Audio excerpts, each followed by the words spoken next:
E-Star Nation. It's time for Ladies' Night. We should have a good one for you tonight. Going to be talking about some different things. Now, want to make a disclaimer. We are pro-black. We do not promote swirling. We had to say that because tonight we will be taking a look at the other side. The pink pill. We wanted to know what the pink pill was all about, so we did some investigating. You'll see what we have uncovered here tonight on Ladies' Night. Also, dealing with the poisonous ideology of the Manosphere. Kevin Samuels, Donavon Sharpe, Bernard Riley, oh my. And we'll open up the mic as we do a big chronicle as we wind down at the tail end of the show with the East Star Nation. So that's what we got in store for you tonight. So without further ado, let's get this party started. It's Ladies' Night, everybody. Dame, you know what to do.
What's going on, everybody? It is the Black Knight. It's Ladies' Night tonight, as the name sets up. We got a good one for you tonight. We're going to be talking about the pink pill. We've been very curious about this pink pill. We've heard a lot about it, and we wanted to do some investigating for ourselves. But understand, we are pro-black. We do not share any views of the pink pill. We do not promote swirling. Well, it's very interesting stuff, so we're going to share that with you tonight. We're also going to delve into the poisonous ideology of the Manosphere. Like I said in the beginning, Kevin Samuels, Donavon Sharpe, Bernard Riley, oh my. And then we'll wrap it up with an open mic with the rest of the E-Star Nation. Most likely we'll do another Beer Chronicle before we get out of here. So we're going to give a few minutes, letting a few people get in. For some reason, our notifications aren't going out. We are going to be building a new platform in 2022 because we're sick of the notification thing, and we're just tired of YouTube screwing with us. We're tired of being censored. We hate the shadow ban and just over around nigga shit going on. So we're going to be building our own platform. All right, so we don't have to worry about this type of stuff. Okay, we're going to be moving the E-Star Nation to bigger and better things, not just YouTube. We're going to be broadcasting on multiple platforms.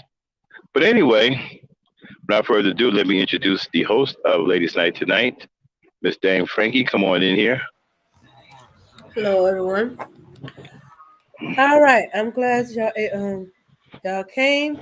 Vet jamming as usual.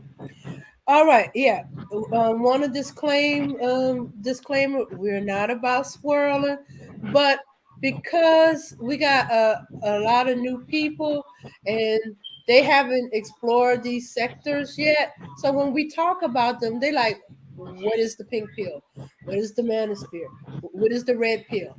Well, we figured since we've been doing the red pill or manosphere, we should at least let y'all know what the pink pill is about. Yeah, Oh, very interested myself to see what this pink pill is all about. I've never come across it. I've heard about it. Of course, Christina Carolson's name rings out. Okay, I've heard about her legendary exploits. So we'll see tonight what the pink pill is all about. all right. All right. Yeah, yes, we will. Sure. I guess we can go on to get started, and people will come in as we get with it. All right. All right. So cover all our bases, with the fair use disclaimer. So we're gonna cover our behinds. This channel may contain content not authorized for use by its owner. However, according to Section 107 of the Copyright Act of the United States, the fair use, I repeat, fair use of copyrighted work for purposes such as criticism, comments, oh, definitely. News reporting, yes, because we got a bunch that don't know, and we're learning ourselves. Teaching, yes, we're all going to be teaching and learning something today.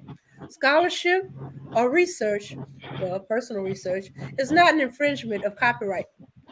All right, I think that should have covered our basis for that. All right, so we're going to start off with Pink Pill, Crystalline Keratin. She created the Pink Pill movement. Let's see. Oh. And just to reiterate, as a disclaimer, okay, we do not share the views of the pink pill. We are pro-black. We are loyal to the black race. We do not promote swirling, nor do we agree with swirling. So, pink pill views are not the views of the Every Star Network in no way, shape, form, or how. Yeah. Exactly. So please, we don't want to deal with somebody coming away talking about Max and Dame are promoting swirling. No, we do not. We do not do that. No. We are hardcore pro-black. And I know a lot of people hate the fact that we're pro-black. And, it's a shame because I'm fighting with people about being black. And the people that I'm fighting with are other black people. Do you believe that?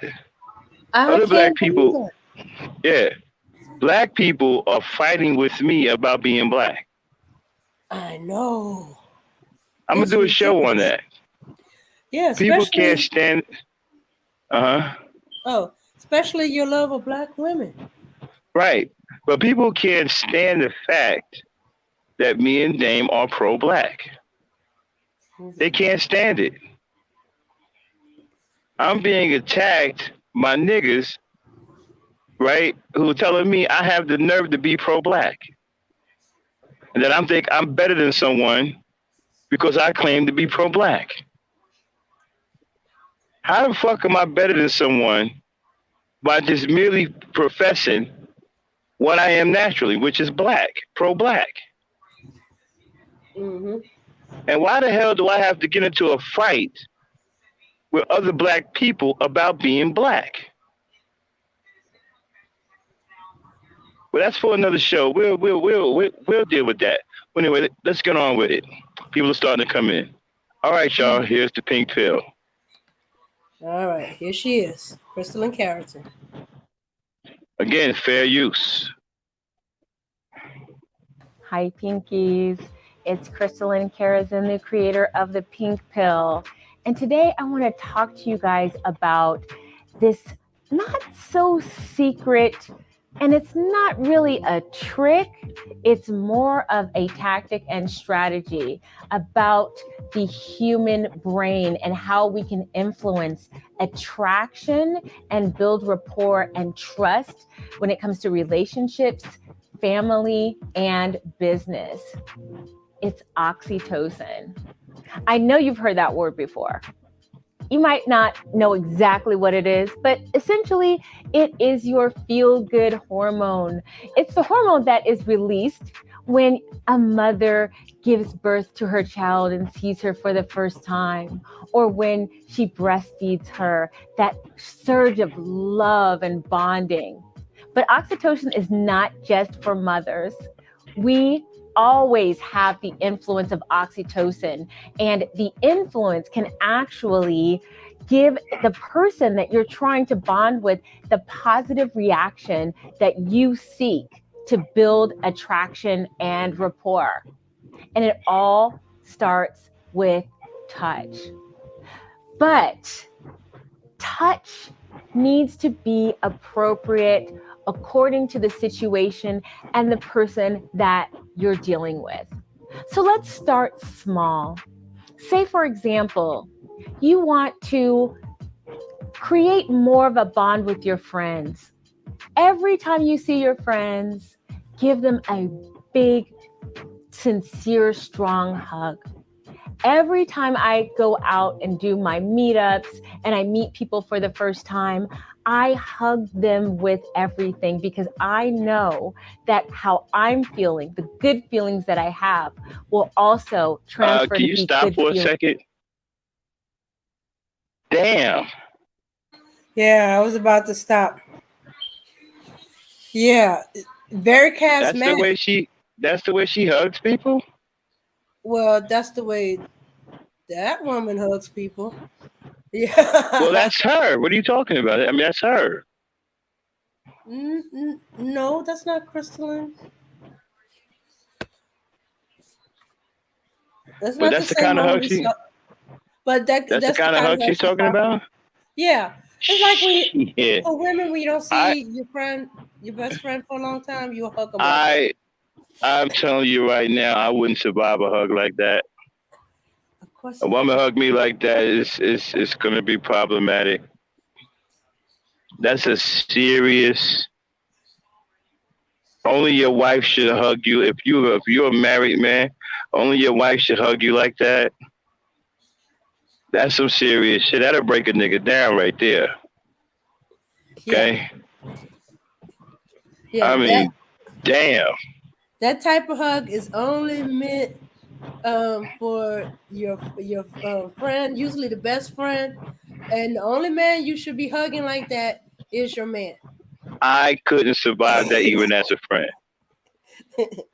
You can't. I'm telling you right now, you can't hug me like that. It's going to be all kinds of problems, man. It's going to get some. Nah, man. No, that's. Oxytocin is not the only thing that's gonna be flaring up. Okay. All right. That's not a normal hug, man. That's some other stuff going on there, man. Play it. I'm just saying, man. What did that mean? What that mean? Damn. Yeah. Well.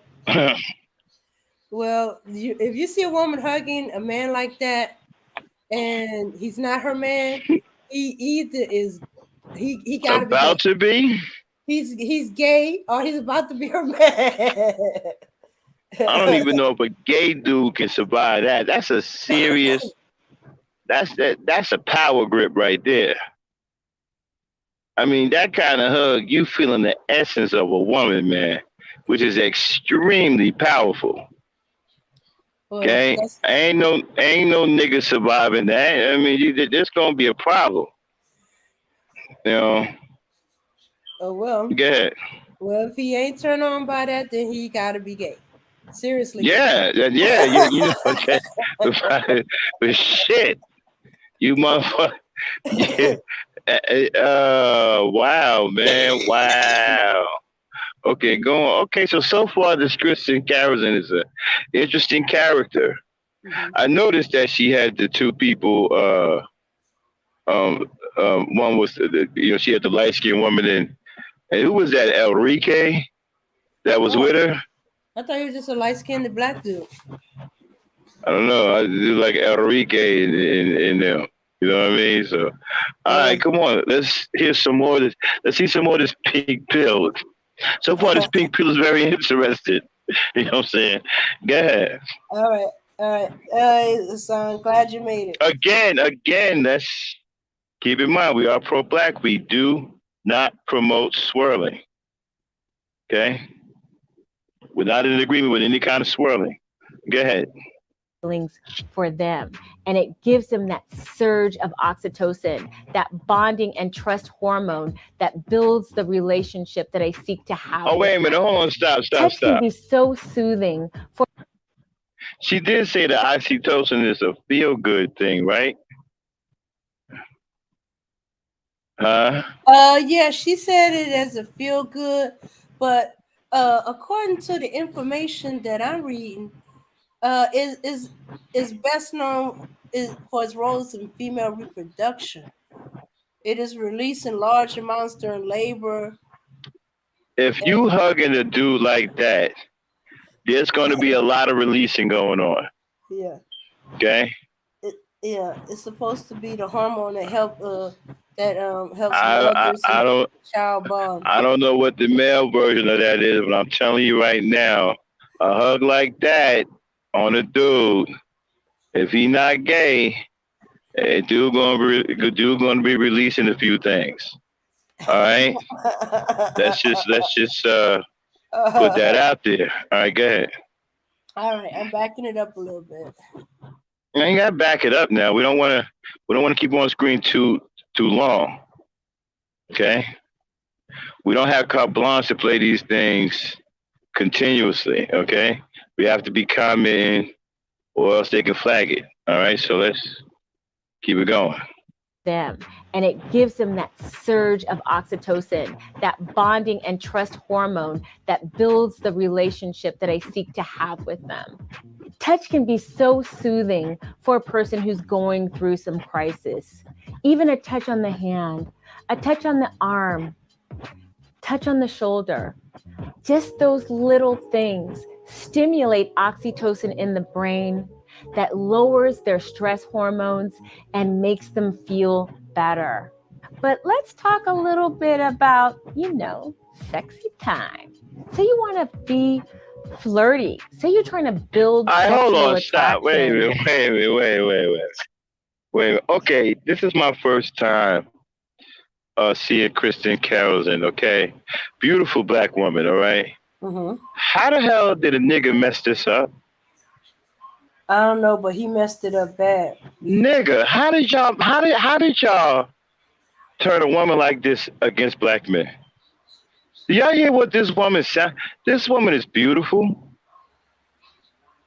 She's a loving type woman. She's affectionate. Y'all hear the shit she's talking about? Mm-hmm.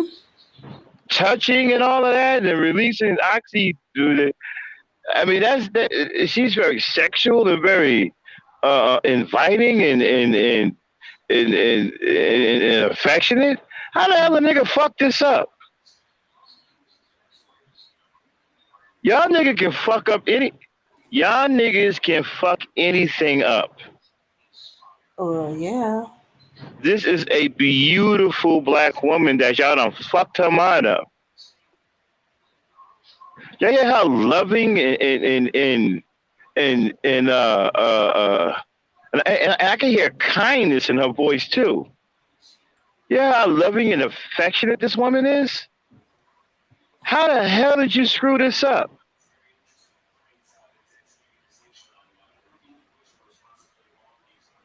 I can hear it Man, now, Max. You don't have to live with her. You don't know what she's like. fuck that, man. Look, man, let me tell y'all niggas something, right? No relationship is peaches and cream all the time. Okay? That's why you have to love the person that you need love. It's not just about looks. It's not just about staying fit. You need love. This is why you have to spend. This is why I always promote courting.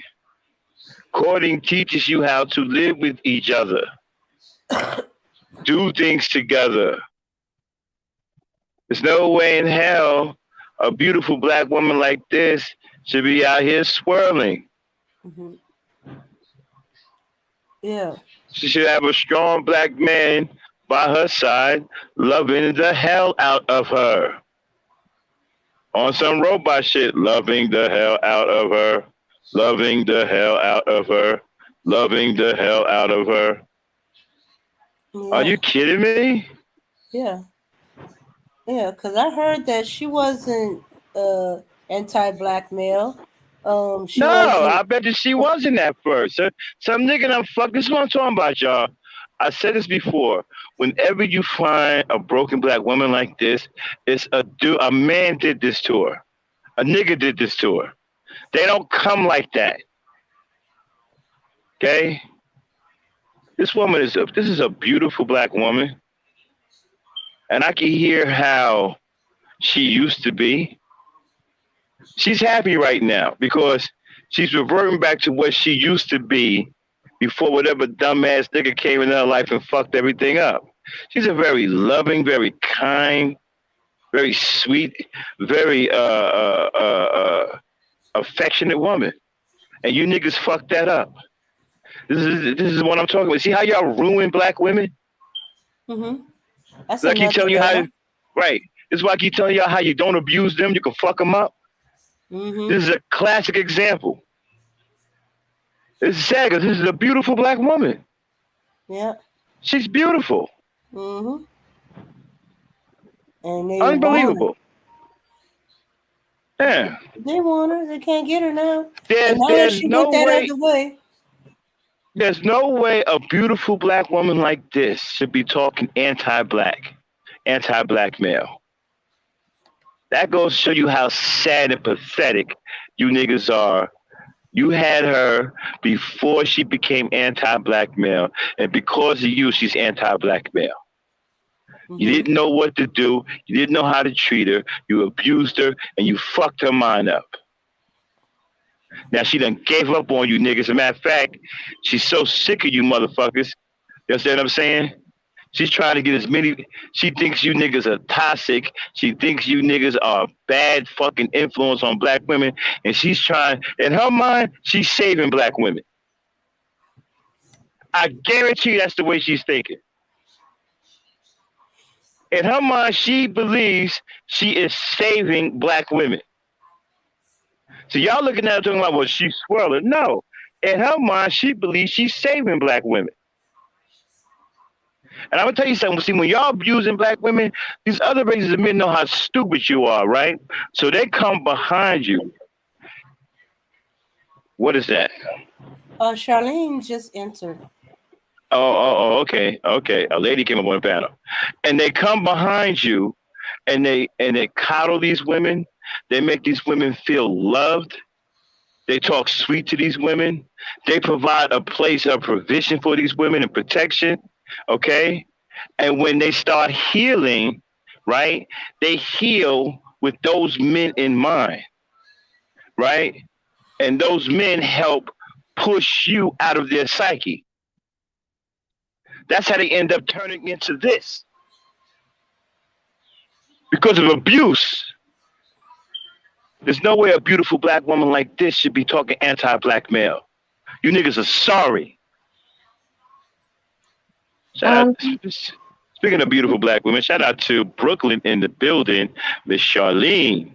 Hey, I just wanted to say, the pink pill, she is not anti-black male. She is just anti-dust. If that makes Okay, cool. Okay. Wonderful. So there's a chance. You niggas are lucky, man, because I can say this is a beautiful black woman, man. Go ahead, play it, Dan. All right. This is my first time seeing her. And, you know, so far I'm enjoying what I'm looking at and listening to. Go ahead. With the person that you've got your eye on.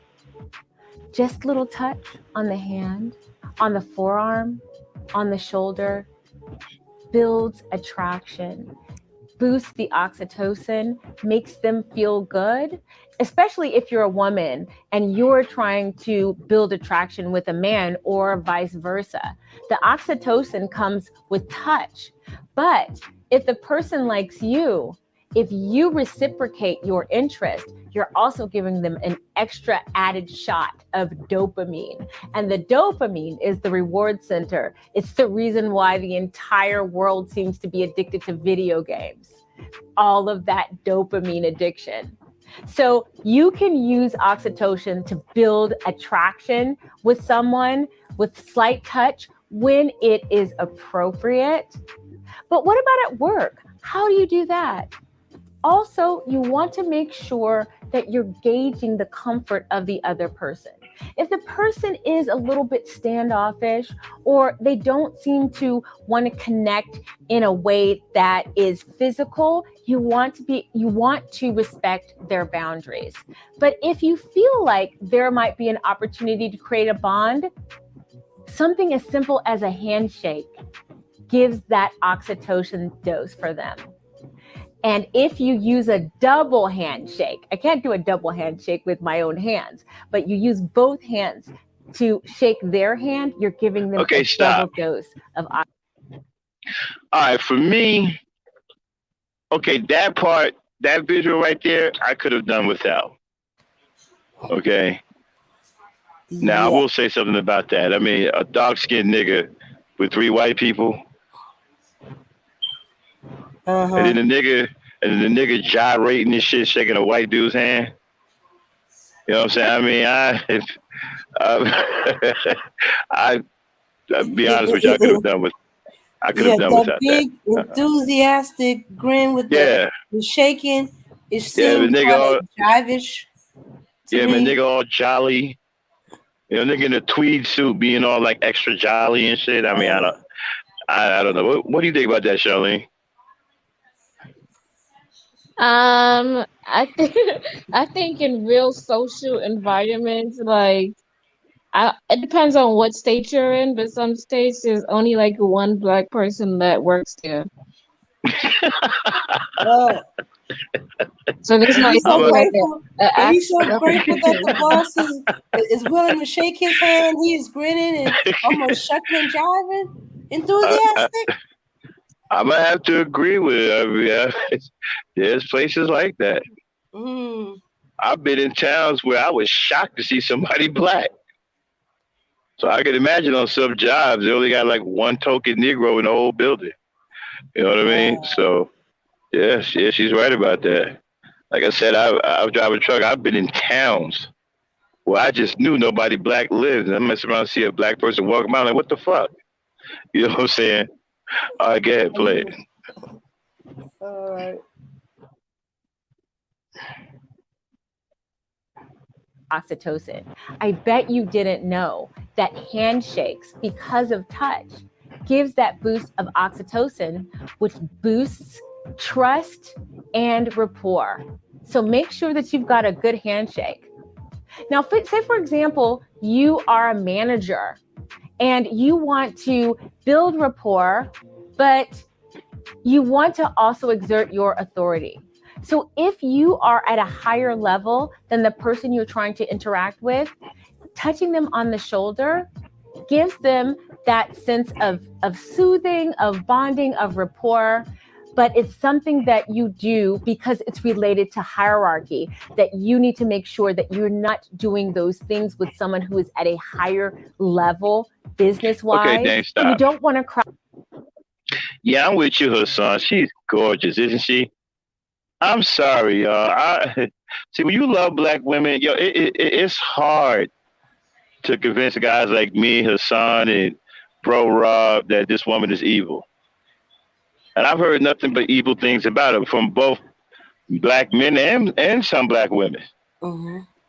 You know, but I'm sorry. It's just, and listen to her personality. Unless she's some kind of serious confidence person, and she's pulling out a leg, I don't hear a personality that is evil. I don't hear that. I hear a very loving and caring person. That's what I hear. And someone who's also affectionate. You know, so I don't hear all of this evil that I've heard. Okay. Yes, I heard about the swirling and all of that. You understand what I'm saying? But all of this outright evil, I haven't heard that. I don't see that. This is a gorgeous black woman. I don't get it. So far, I don't get what people are talking about. Go ahead, Dave. Yeah, me neither. I was expecting this, hey, black man, hey, black man. Right. Yeah, yeah. I was expecting that. You know, yeah, I was expecting. Yeah, I was expecting a female Grinch or something. Go ahead. Yeah, and so far the advice I hear seems pretty sound. You know, she's right on about touching friendships, you know, and bonding with people. And now she's trying to give, you know, when you're in the workspace, you know, how you got to be. It's Okay, Phil Negro said this must be an old video. COVID-19, HR compliance, and the Me Too movement. Shaking hands and touching for a brother is a no-no if you want to keep your job. All right, so what's the date on this video? Is it pro COVID-19? November 5th of this year. So that's not pro COVID. So there you go, a few Negro. Go ahead, play it there.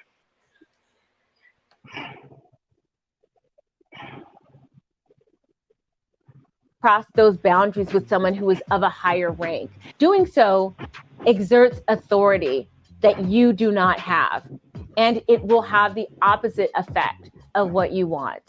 But if you are a manager and you are talking to your subordinates, if you feel like there's an opportunity to add a little bit of touch, a pat on the back, just maybe a half hug, or just a touch on the shoulder briefly, gives that sense of rapport, builds trust and bonding, and people actually are more productive.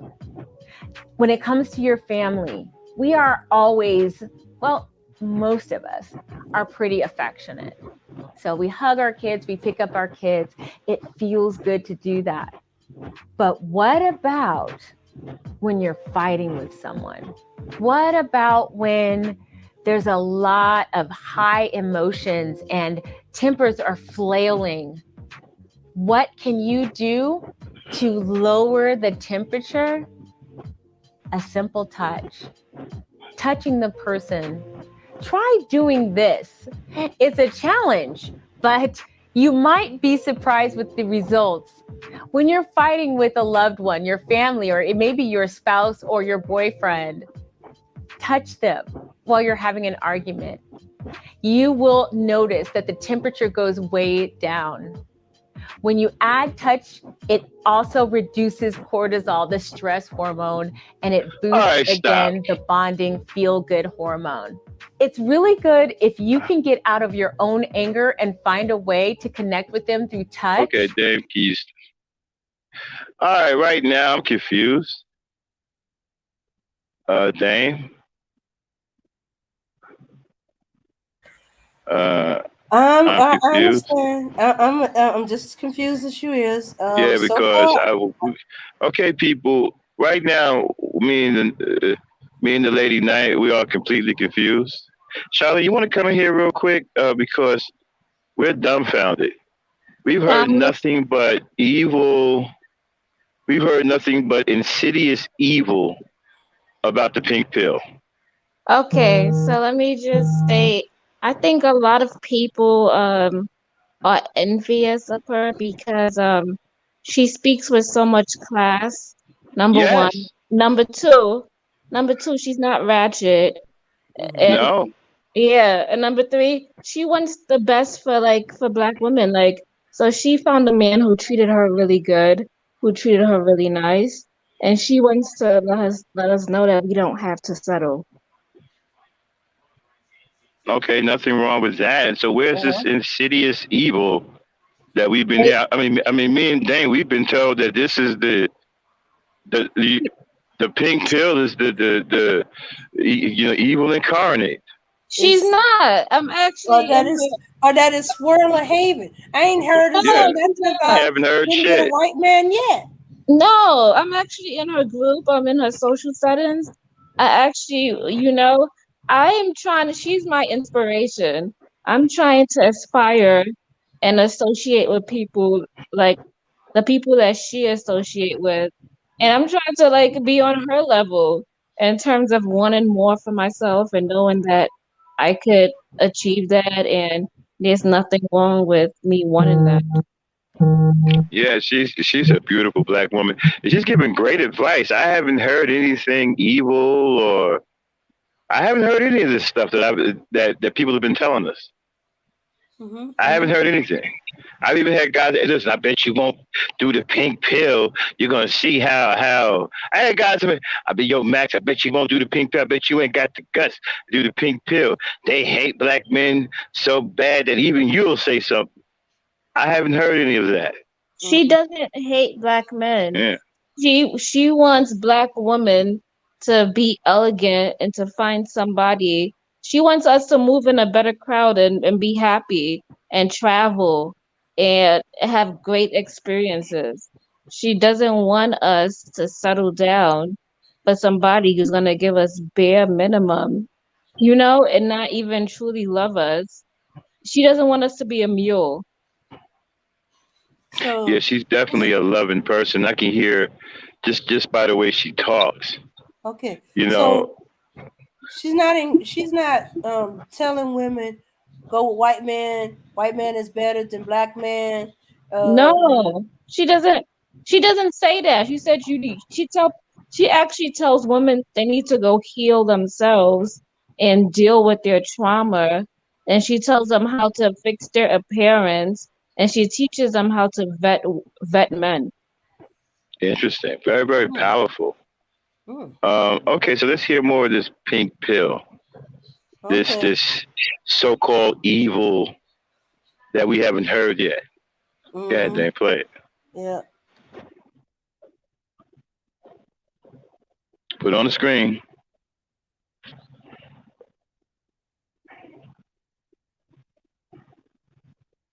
Your own anger and find a way to connect with them through touch, you will see that your arguments will be greatly reduced. But I also have to give you a word of caution. Ladies, this is just for you. Oxytocin is a wonderful feel-good hormone. except when you are having sex with someone that you are not committed to or they are not committed to you. Oxytocin can be a trick. Oxytocin can get you to thinking that you are in love with a person because your brain is trying to trick you into having a baby. Let me explain. When a woman has Okay, I just wanted to stop there for a moment before she gets into it. I've always believed that. I always believed that what she said about the brain trick you into having a baby. I've always believed that. I thought I was the only one. I couldn't get nobody to understand, what I was thinking. Oh, And and yeah, and Field Negro has a comment. He says yeah, hugging and touching, or right, he or she says hugging and touching in the workplace, not good for a brother. He's just asking for a trip to HR, particularly if a woman hates, uh, hates you. yeah, hates you. She's just setting up a brother to get fired. Do Well, you mean Kristen Carrison? Are you saying that she's setting brothers up to get fired? Or, I mean, what? Because it okay. seems like she's talking. I don't even think she's talking to men. Uh, you right. I think she isn't talking to men. Yeah. Uh-huh. So I'm not sure what that. Maybe you misunderstanding her or something. Go ahead, Dan. Yeah, yeah. But he's right. If you're a man, that advice does not work for you. So, guys, not Well. in that sense. Mm-mm. Can I say Well. something? It Oh, okay. depends Uh huh. on Okay. what kind of setting you're in. If you know somebody doesn't like you and everybody is fond of you, obviously you're not gonna go touch them. Mm. She's talking about, creating a culture and environment where you can everybody's comfortable with one another and nobody is Right. taking it as a sexual thing. Right. And unless you're one of these dumb dudes like a City of Truth where your skull is solid all the way through, I don't see you having a problem. Okay. And I don't touch women, man. I let them touch me. I don't, touch, I give women their space. Dudes, the object when you're around women is to make them feel comfortable to be around you. If you do that, then they'll be around you even more. You understand? That's why I always preach on gent culture, self control. Okay? Don't go touching women. Don't go putting your hands on their behinds. Be classy. Self control. Act like an adult male. Keep your hands to yourself. Let them touch you. Let them, you ain't even got to touch them back. Let them touch you. Let them get comfortable on you. You want to make them feel comfortable being around you. You understand what I'm saying? Mhm. Go ahead, Dave. Yeah, and yeah, we gotta understand. Crystal Carrington, Pink Pillar, she's talking to women. She's encouraging women. So, we kind I of like forgot it. that for a moment. Uh huh. I like what she's saying. Yeah. Shoot, What? dudes, a beautiful, black, affectionate, loving woman. Are you crazy, Well. man? That's what you want. Mhm. And Go and ahead. she's encouraging women to touch their man. But yeah, yeah. I now understand why there are male pink pillars. If they listening to this and they seeing this, of course they're gonna be a fan, like Okay, Matt stop. says. Mm-hmm. All right, okay, field Negro. Obviously, you're a dude. Okay, let me address this. But men will be a part of this touching and hugging. The women may lie and say he grabbed my arm. Interesting. No, no, yams. And, Okay, yams. Interesting. Really? I guess if you, what kind of environment that you're in where the women are that malicious? I've never been around black women who were malicious like that. Can I Becky's maybe. can I say something? I think Uh huh. if you're in a hostile environment where you're sleeping with multiple people and you're doing things on your part, Maybe you could invite that kind of energy. Oh, good point. Mm. Right. If you're in there with a bunch of women sleeping around with all of them, yeah, then you're probably Yeah. going to have that kind of environment because you're going to make them jealous. One is, I mean, yeah, Oh, yeah. And when they get through fighting with each other, and they start talking and putting one to one together, of course, right, they're gonna immediately turn their wrath on right, their common denominator, which is right. the When they, you. I'm about to say, when they figure out the common component in their misery is you, you have a lot of problems. So maybe you might want to stay out of those type of environments. Better yet, don't create that kind of environment for yourself. Okay? Mm-hmm. Again, self-control. See, a lot of you guys are weak. You get around a bunch of pretty women, beautiful women, and you don't know how to act. Instead of just being with one, you can't control yourself. You want to fly around the office and start messing with all of them, thinking that you're some kind of stud. That's a pimp way of thinking, and that's the type of shit that gets you in trouble. You're not thinking like an adult male. You're thinking like a pimp, and that's going to get you in trouble. You shouldn't be trying to sleep with every woman in the office.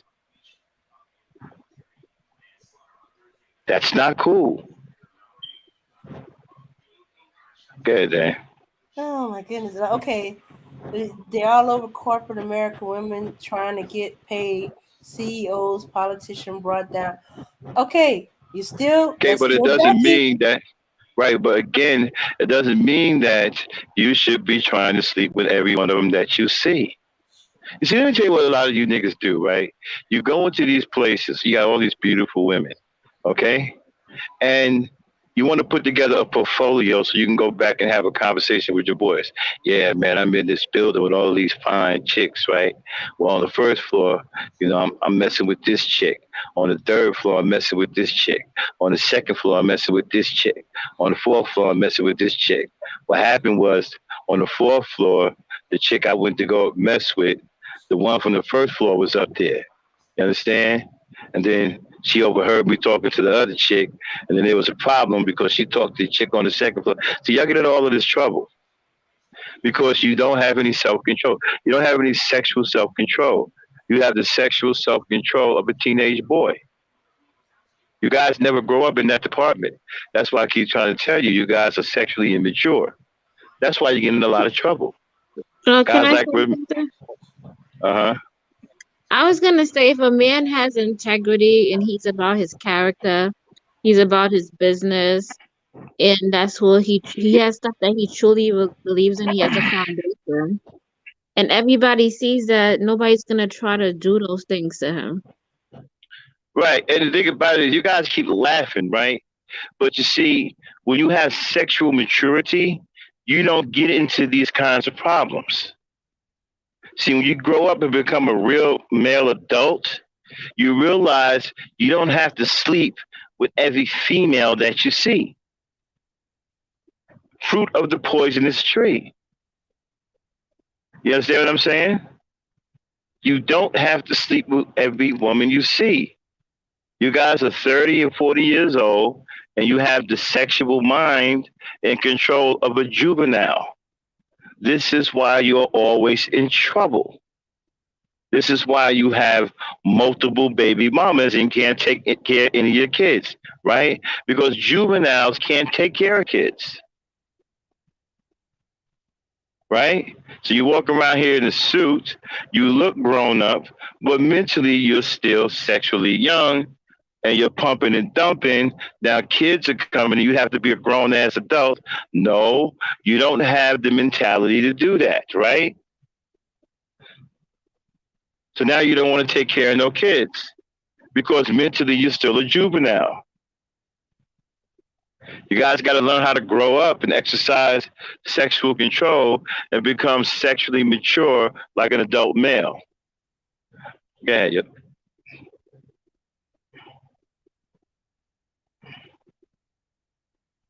Okay, Dan. An orgasm, a flood of oxytocin comes out. And the person that has inspired that level of pleasure becomes the focus of her affection. And when you put yourself in that position too early, where you can't recognize danger signs or red flags, that's going to be the problem, because oxytocin is responsible for you not seeing all of those things that was going on with that man that showed that he was a dusty, but you were so caught up in the emotions and the trick of oxytocin that you weren't able to discern what it was you were seeing, because oxytocin can be misleading, to say the least. So why do our brains do this during sex? Because we want to propagate the species. Your brain is trying to trick you into having a baby, ladies. And that oxytocin, you know how people say that being in love is almost like being on a drug? That's because the oxytocin is trying to get you to procreate. But if you understand, and if you can step back from it, get out of your emotions and understand the clinical side of why you're feeling that way, then you might be able to better regulate and also understand why it's best to wait a little while longer to have sex, because you will be able to recognize a lot of things that oxytocin will trick you into believing you're not seeing what you're seeing. So oxytocin is somewhat of a gaslighter, because it fools you into thinking this person is wonderful. You're putting your name, your first name with his last name. You think everything is perfect, but around the 3-month mark, you start noticing some cracks in the plaster, because that's around the time that huge oxytocin high starts to go down. That's why it's important to wait to make sure. And we unfortunately cannot have sex, most of us, the way men do. While they get a little bit of oxytocin, it's not nearly as much. And that's why it's harder for us to be as casual with sex, because quite frankly, our brains and our bodies weren't built for it. It's nothing personal. Take the morality, spirituality, religiosity out of it. Just think about it in terms of what's going on with your brain. Take a step back and understand what's going on. Even tell yourself, wow, we're making out, it's feeling really good. That's oxytocin. But if I let this man go further before I get to know him, then my brain is going to cloud all my judgment. Just keep that in mind. But don't think of this as an older woman trying to preach to you or regulate your body. I'm just talking about a clinical, scientific fact.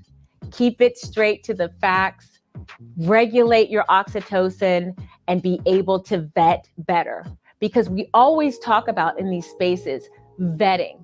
When you're talking about vetting, it is extremely difficult to vet. Okay. So, yeah, I definitely agree with her there that it should be an according that before you have sex and stuff like that, get to know the person better. And yes, your brain and your body will trick you because hey, it's built on a biological need to procreate. It don't care about the dude. It just wants you to have a baby. Wow, that's some great advice. Yeah. I mean, I don't. I mean, I'm just, from a man's standpoint. I mean, I'm not a woman. Just from a man's standpoint, I think she's giving some powerful advice. Yeah. Sounds powerful to me. And for an older woman, she's just dropped dead gorgeous.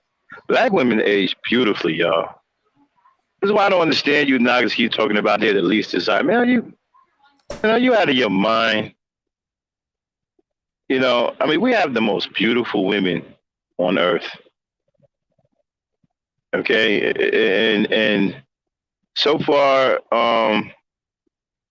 we don't hear anything that you guys said And leading up to this, all I heard was all of this extreme evil. I haven't heard anything. Matter of fact, I'm hearing the antithesis of all of that. This is a very loving, very caring, sounding woman. And I can't stress the affection. She's very affectionate too. Now, I don't know if she's a therapist. Is she a therapist, Charlene? Someone is asking if she's a therapist or a relationship coach. No, she's not a therapist. I wouldn't. I guess she's a strong advocate for Black women. She started Hmm. the she started the no wedding, no womb. She did that when like way back in the day. Oh, that's deep. That's kind of like the a new version of a shotgun wedding. Yeah, she did no wedding, no womb. I just think she's an That's activist for clever. That's clever. That's a modern version of a shotgun wedding right there. No wedding, no wedding, no womb. That's the modern version of a shotgun No, no, no, no. No, no. Shotgun wet usually involve a shotgun. I said a modern version. That means that there's some differences there. Oh, okay. All right. It's not exactly the same, but it's a concept there. You know, it's kind of like if you get a woman pregnant, you got to marry her. She's saying if you want the womb, you got to marry her. Okay, Mm. Yeah. it's Yeah. pretty much the same thing. It's just done a different way. Hmm. Yeah. And this is an example of how older women used to teach younger women. Well, she has a more, a scientific approach to it. She tells the science behind it. But basically, older women would tell younger mothers, used to tell daughters, especially Yeah, as they become teenagers. This is y'all getting an insight as men. Look into a conversation like when women get together, you got multiple generations of women getting right. together You know what? talking. This This is is this mm-hmm, is the female side of Gen code. This is lady culture.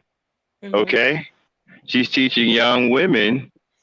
Okay, she's putting it down. This is old school teaching. mm-hmm. You understand what I'm saying? So this is like this is lady culture. Okay, I like what I'm hearing so far. Go ahead, Dave. Uh-huh. Yeah. Shout And out to Polo Sports. and Uh huh. this is what tripped me out. The red pill is the manosphere. The main thing they are fussing at the women about, and women holding women accountable about. She's doing it.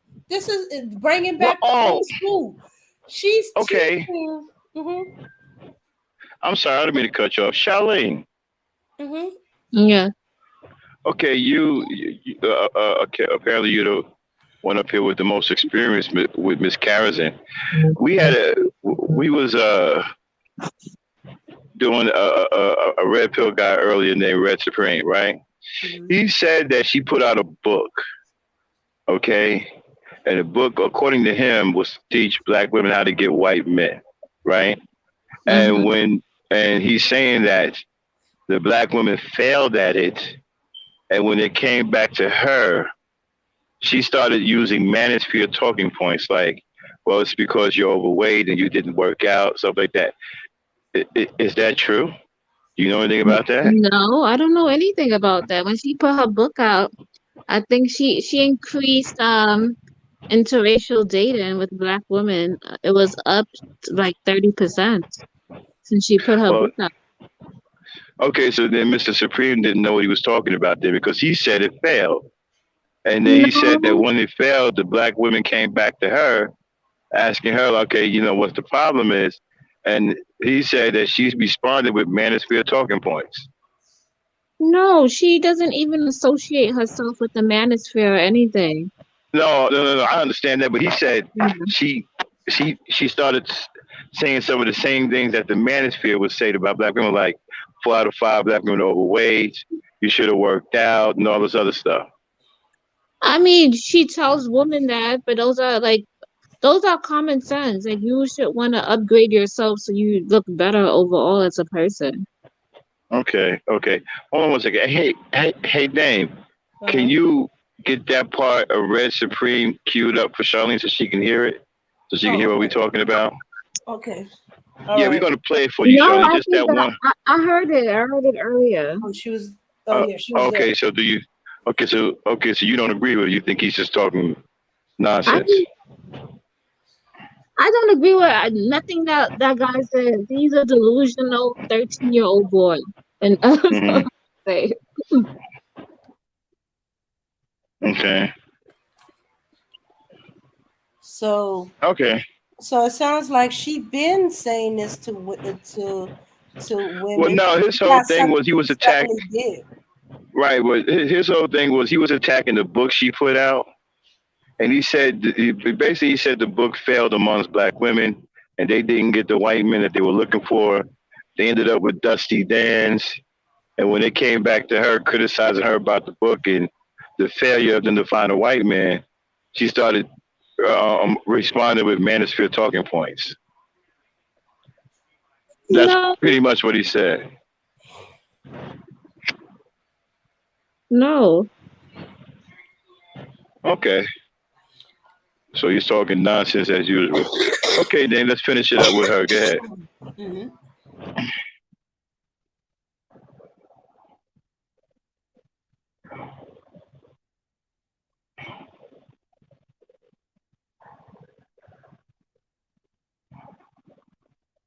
We're talking about vetting. It is extremely difficult to vet a man properly when you have already started having sex with him because the oxytocin clouds all of your judgment.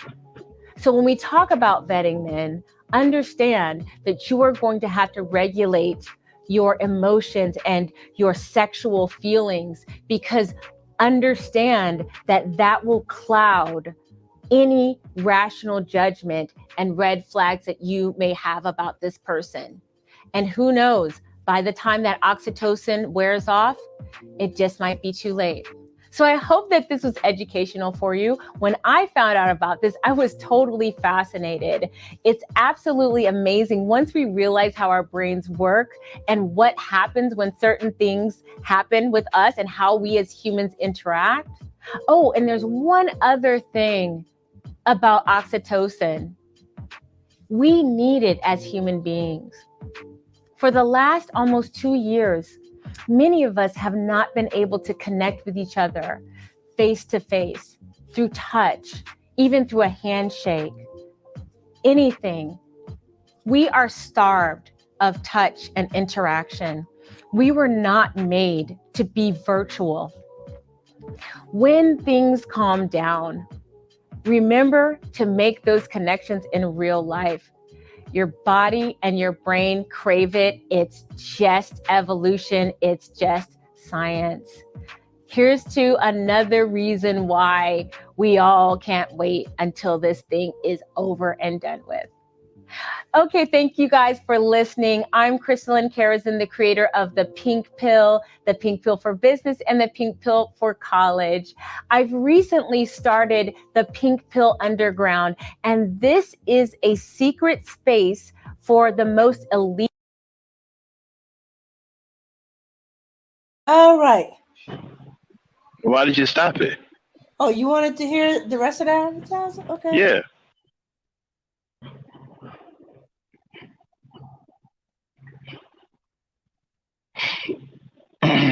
Eat Pinkies, where we congregate in a safe and private environment that is supportive so we can have real conversations, real connections in the safety and anonymity and away from prying eyes.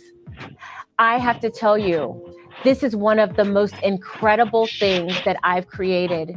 We have already connected people through jobs, connected friendships, and we are still just getting started. I'm so excited for what we're doing in the Pink Pill Underground. And unfortunately, the enrollment has closed until after January 2022. But if you're interested in joining the Underground, click the link in the description box to get on the waiting list so you can start the process of our vetting to see if you are a good fit for the rest of us there. We have a ball and it's absolutely amazing. Until next Wow. time, thank you so much. Keep that oxytocin in check and pinkies up. I'm gonna tell you right now, this one was extremely successful. I'm gonna tell you right now, fellas, this one was extremely successful. She's a millionaire. Anytime you have a waiting list, okay, she's paid. Okay, I'm telling you that right now. Okay, and you know she's very classy. She's going to appeal to a very large number of women. Women who want to be classy, women who want to be feminine, women who want to be ladies. Okay, there's a large group of women out there like that, and she's going to appeal to them. So you nut busters, I don't know what to tell you.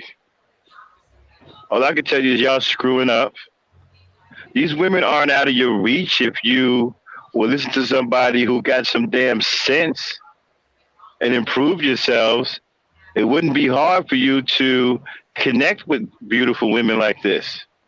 But when you listen to Kevin Samuels, which we got coming up next, listen to Kevin Samuels and dumbasses like Donavon Sharpe and the rest of the Manosphere, you got no shot at women like this. These women are way out of your depth.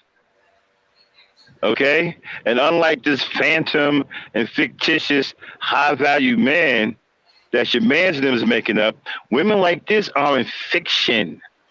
They are absolutely real. And it's a lot of them. And if you don't have the right aptitude, you don't have the right constitution, you'll never be able to connect with women like this. You can absolutely forget it. Oh, and one more thing. Field Negroes, this question is to Charlene. Oh, okay. Charlene, are you there? Yes, I'm here. Okay, because you have more experience than us with Miss Carroll's, and this is our first time. This question is this the same woman who was with a white guy and it failed and now dating a black guy? I don't want to talk about her and her personal affairs as her, but she spoke about it on one of her YouTube videos. And as of right now, she's just dating. And I don't Okay, see anything wrong with that. fair enough. Okay, that's the answer to your question, Phil Negro. And me and Dane, we don't know enough about her to even answer that question. And even if we did, that's her private life. That's none of our business. We wouldn't answer it either. Oh, the Thunder Princess is here. Hey, Abby. Mhm. Hey, y'all. What a surprise. The Thunder Princess is here. Hey everyone. How Hey you feeling? Charlene. I'm good. Mhm. Everybody, the Thunder Princess has been in the hospital for the last 2 weeks. Have you made a full recovery, Abby? Or are you still in the Yeah, hospital? Are no, you I'm home back yet? home. All I'm right, back she's back home. on high. How you feeling? I'm good. Sure, you okay? Yes. Okay, are you up to participate in Ladies Night tonight? Because we have a good one. Yeah. Yes, I want to be around with them, Charlene, everyone, because I've missed them all. Oh, okay, y'all. The Thunder Princess is back with us again. She was in the hospital for the last 2 weeks recovering from an illness.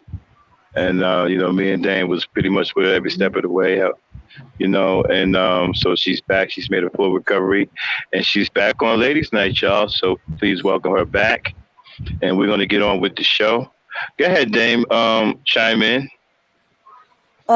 Yes. Well, I want to thank Charlene for giving us her what she knew about the pink pill. Because as I said, I'm frankly astounded, and she wasn't what I expected. Uh, I agree with her. Just about everything except for some of the work related stuff. But so far, with just this video, I agree. I agree with her. Yeah, yeah, and I'm And gonna have to say.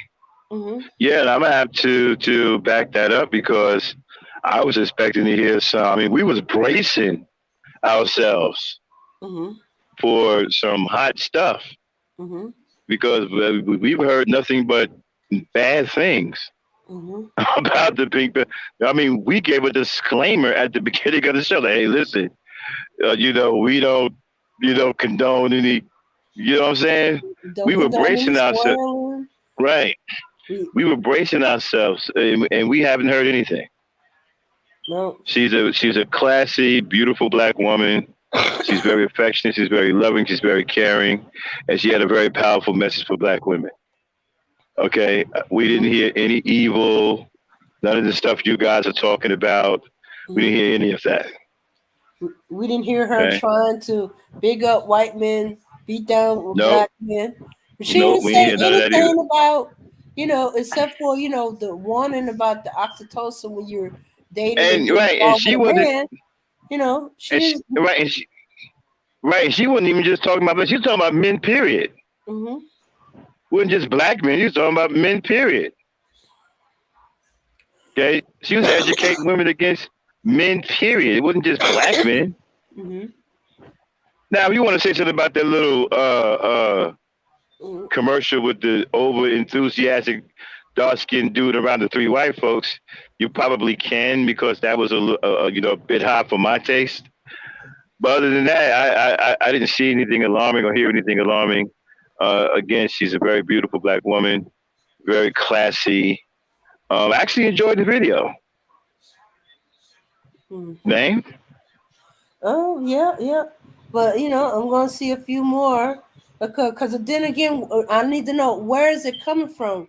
Where's this hostility coming from? Where is this? She's evil. She hates black men. It's coming from. Is there some grain in fact, or are everybody lying?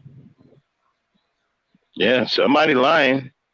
Are they talking about in the beginning? Well, whatever turned her And we away, turned have away. and we have a member of one of her circles up here, Charlene. And Hmm. Charlene is telling us she's not like that. We don't have any reason not to believe Charlene. So, there it is. So all of this shit you punks was talking about, looks like you took another L. Yeah. Okay? Hmm. We listened to it. We heard all of this shit y'all was talking about, and we didn't see or hear any of that.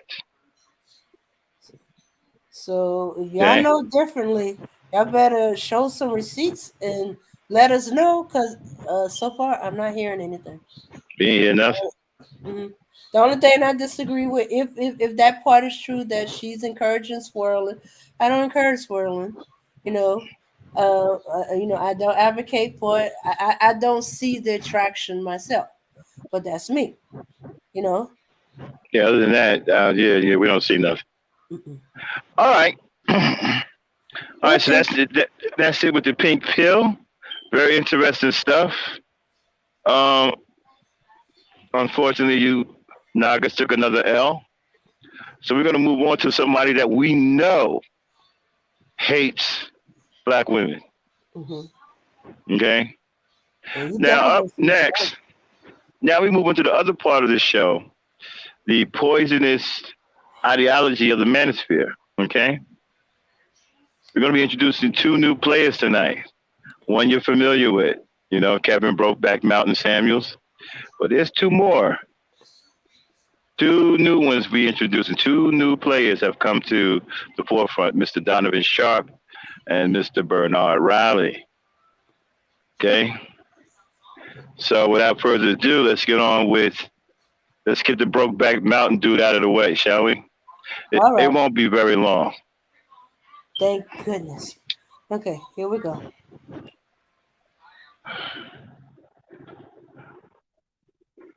Modern women more cut out to be side chicks or wives? Can you What do you- define the modern woman? Everything that's Yeah, not stop, like your stop, stop, grandma. stop. Yeah, truth. We was, and we actually found it to be quite entertaining and enjoyable. We didn't hear any of this stuff that people were talking about. We're kind of confused at this point. We're like, okay, what are they talking about? We didn't hear any of this evil. We didn't hear all of this vitriol, vile for black men. We didn't hear none. We didn't hear her promoting white men. We heard none of that. Okay, so as of right now, we don't. Hey, it is what it is. Go ahead, play it, Dan. Now this nigga here, right? Let me tell you something. He got this shit set up, right? That he's playing on the psychology of black women. Now this is a beautiful black woman, right? So when she comes in, his main thing is he has to knock her down. Okay? He has to knock her down, all right? Then he has to control the situation. Notice that she's not allowed to say anything out of order, but he can pretty much talk to her the way he wants to. He can be disrespectful. He can call her out of her name, but she can't say anything or she runs the risk factor of being cussed out, right, and kicked off the show. Yeah, Dane, play it. Modern women more cut out to be side chicks or wives? All right, stop. Can you define? Already his psychology. Modern women are cut out to be more side chicks or wives. He already started shit. Okay? He's already telling her, yeah, you're beautiful and everything, but are you a side chick or are you wifey material? Play it there. The modern woman. Everything that's not like your grandma or your great grandma. You know, I think we can be wifey material depending on who, we're involved with. You can't expect us to be wifey material for someone that doesn't deserve it. Automatically wrong. Okay. It's conditional femininity. I don't think so. Hold on. No. Condition. See, a woman who's feminine is feminine, regardless if the man around her is trying to marry her or he's just the guy who's delivering her groceries. Mm-hmm. I don't know where you ladies get off talking about, well, I can act right for the right man. You need to act right for the men who built the world that you live in. Because we're all the right men. Well, you just need to act better for the one that's taking care of you. Or just not act for them at all. Okay, stop, please. Okay, what the hell is he talking about? She needs to act right for the men that built the world, especially the one that she live in. We are all the right men. Who is we? Mm-hmm. Because the modern day black man hasn't built a damn thing. So he's saying that black women should be submissive or openly friendly to all men because men built the world that she live in. Well, that would exclude him because he's a part of the modern day black man. The modern day black man hasn't built a damn thing.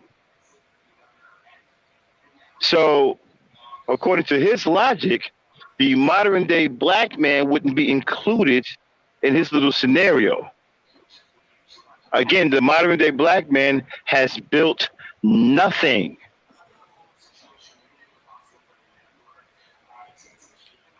Dane? Mm-hmm. Not to mention, she said wifey for the right man. He's saying she should be wifey for every man. That she should be better or she should treat him, bad or worse. She said wifey. Right. See, this is what kills me with these guys, right? These guys are a bunch of do-nothings, right? Do-nothings and never dids. And they're trying to attach themselves to men of worth, men of substance, men who actually have achievements. Other men, they're trying to attach themselves to the work of the men, all right? And he's trying to tell her that she should be wifey to every man, regardless, which will include all of the derelicts, the do-nothings and the never-dids, okay? And the never-wills. The do-nothings, the never-dids, and the never-wills. The black woman should be submissive to them and be wifey to them also. Again, this is an attempt.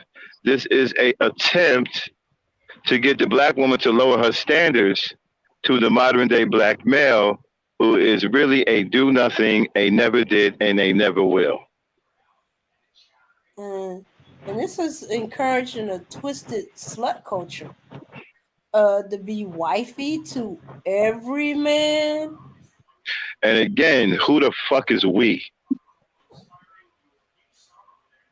I think this is laughable. I can't take it serious.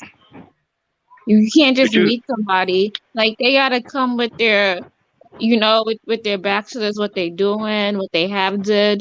Like they gotta come equipped. If you're not coming equipped and you're not showing me by your presence and the way you talk, and you gotta act like a man. Like I'm not entertaining this. Like that's just me. This is laughable. but this is what I mean, right? These are do nothings, never did and never will. They're trying to sneak themselves and attach themselves to men of substance, men who actually did something in this country. They're trying to attach themselves, these guys who are super swirlers, pump and dumpers, derelicts, effeminate. They're trying to attach themselves to men of substance. The modern day black man is an absolute joke, and he hasn't done anything.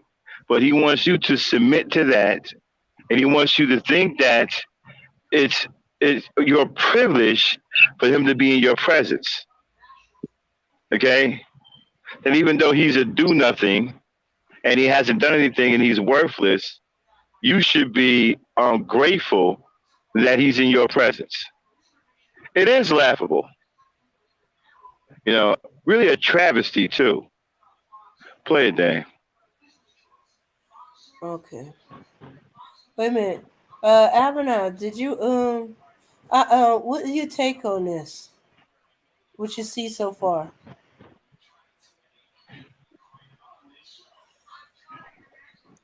Okay. uh,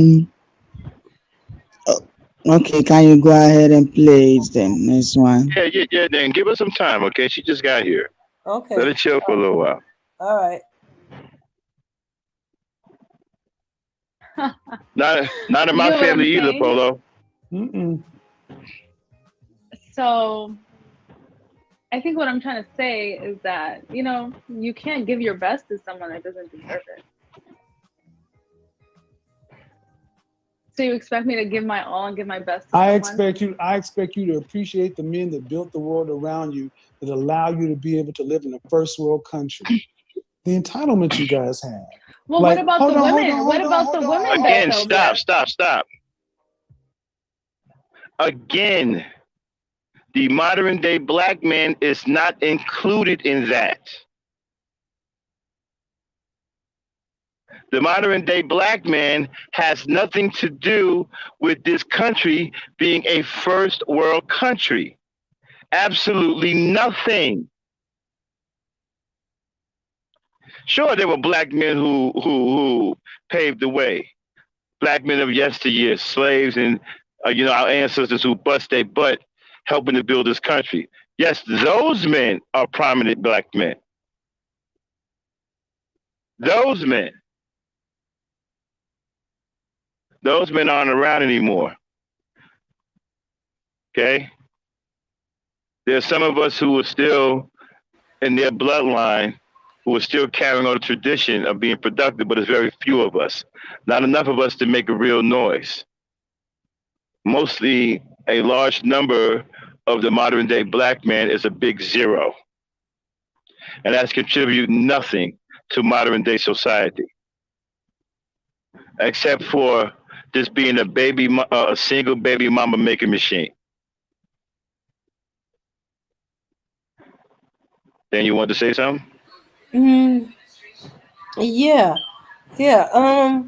But she's also right. If you give your best to every man, you ain't gonna have the best for your husband. Your husband, your man, that's the ones that get the best of you. Your children, You don't have your energy to give the best. You can be respectful, you can be nice, you can be polite. Uh That you give to every man you come across. But your huh. best of everything of you, wifey, stuff that you're supposed to do with your husband, your man. No, no, no, no, no, Well, you see, you have to understand something, right? no. This whole behavior, this negative behavior towards black women, is not normal for a black man. Okay, it's Uh-huh. not. Ladies, this is not normal for a black man, and brothers, this is not normal for. If you're like this, you need to go to a doctor. There's something wrong with you. It's not normal for a man to hate a woman. That's not even normal. It's not. We're not built to physically resist and emotionally and mentally to resist women. If that is happening in you, then there's something wrong with you. You need to get to the proper professionals to get diagnosed to find out what it is. Our entire makeup is not built or constructed to resist women in any kind of natural way. If that is happening in you, there is something wrong with you. This behavior towards women isn't normal for a man. There's something wrong with him, and there's something wrong with men like him. They got mental problems. None of this is normal for a man.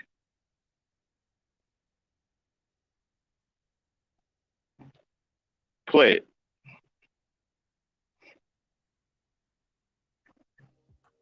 You know what I'm saying? Like the Look, women. I'm trying to help you. You're No, about I know. the women haven't built shit. Name me 5 great female inventors. I'll give you one. Okay. Madame Curie. Go. What I'm Hey, trying to stop. say Women is don't that build. Stop. Okay. Do we really need to knock his head off? Okay. Mm-hmm. Madam C.J. Walker. He said Madam Curie? Yeah, white woman, the French white woman. Serious? Yeah. Seriously? Damn, he don't know who Madam C.J. Walker is? Oh no, she's a black woman. He don't want to admit to that. This guy's a joke. You see where he has to pull his talking points from? He has to pull his talking points from structure that was built like mad long ago. Mm-hmm. He doesn't have any current day talking points. Like, why you gotta jump all the way to prehistoric times to get a talking point to talk about a man in Yo, general? this nigga, this nigga said Madam Curie. Who the hell is gonna say next? Fucking Margaret Singer? I mean, what? Yeah, then he had to pull that out of the bag. What have women invented? No, Like a woman is gonna know off the top of her head 5 Madam female inventors. Madam C.J. Walker is one of the most famous black female inventors in the entire world. Not to mention she was the first black millionaire. Oh well. Yes. Mm-hmm. Okay, you know what? We're gonna have to knock this nigga over the head. We're gonna do a whole show of black female inventors. Okay? Uh-huh. And we're gonna play this video again up to this point, and then we just gonna beat him over the head with black female inventors.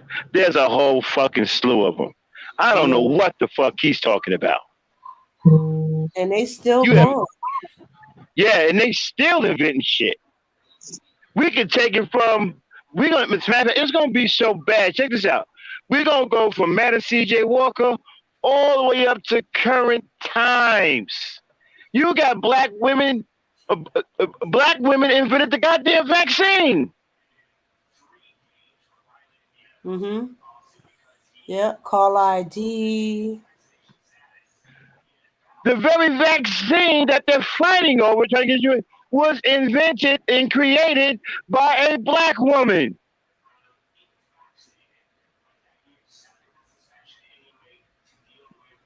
Well, What why? the fuck? Why Is is this he? nigga? Hold Why on is one he second. using? Good. Hold on one second, Sean. I'm about to clown. Okay, give me 1 second, and I'll let you have it. What the fuck is he talking about? Is he a nutcase? Name one thing that black women had invented. How about his mother inventing his ass? Is he crazy? Okay, go ahead, Charlene. Sorry about that. I'm just saying, why are they using these talking points from prehistoric time? Give me something that you did. Like, why am I? What I? Why should I talk to a man that I just met for the first time on a date? Why? You know, Like, you these know people what, coming y'all? with these prehistoric dinosaur talking points. You know what, y'all? Like, Y'all can beat him over the head right now. Y'all can just Google right now. Everybody in the chat, Google female black inventors, and y'all can just throw them in the chat as they come up. If y'all want, just start dropping names. That's how confident we are about this. Y'all can Google it right now. Female black inventors, right? And the list is damn near endless. Y'all can just start dropping names in the chat. This nigga is crazy. Okay, officially, I'm sorry. Officially, right now, this nigga don't know. Okay, he's just proving that he's a dumbass and he don't know what he's talking about. Right. Name one thing that black women invented. Is he crazy? Mm-hmm. This broke back. This nigga been getting drilled in his ass so much his brain don't work. You don't know who Madam C.J. Walker is? I got one, Dr. Shirley Jackson. She made fiber optic cables. Wow. That's some heavy shit. This one surprised me. Bridget Biddy Mason, downtown Los Angeles. She didn't invent the city of Los Angeles, but she did help shape the city's downtown area. Dang. Top that one. The ironing board. Home security system. Unbelievable. Grace Y'all hear this? Hopper, basic coding skills. Unbelievable. This nigga has no more credibility, y'all. Yeah, Valerie Thomas, 5D movies. This nigga said Madam Curie. Are you kidding me?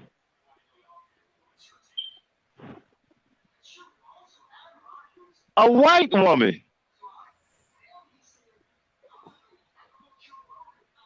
If that doesn't give you the understanding that this dude is a complete sellout, I don't know what else you need to hear.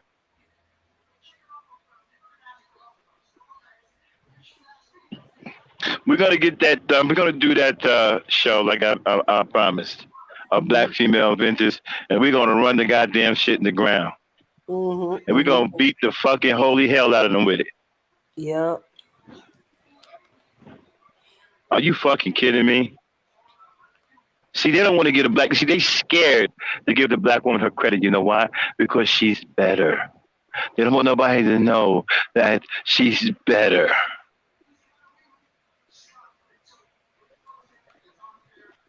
How can you be better than where you came from?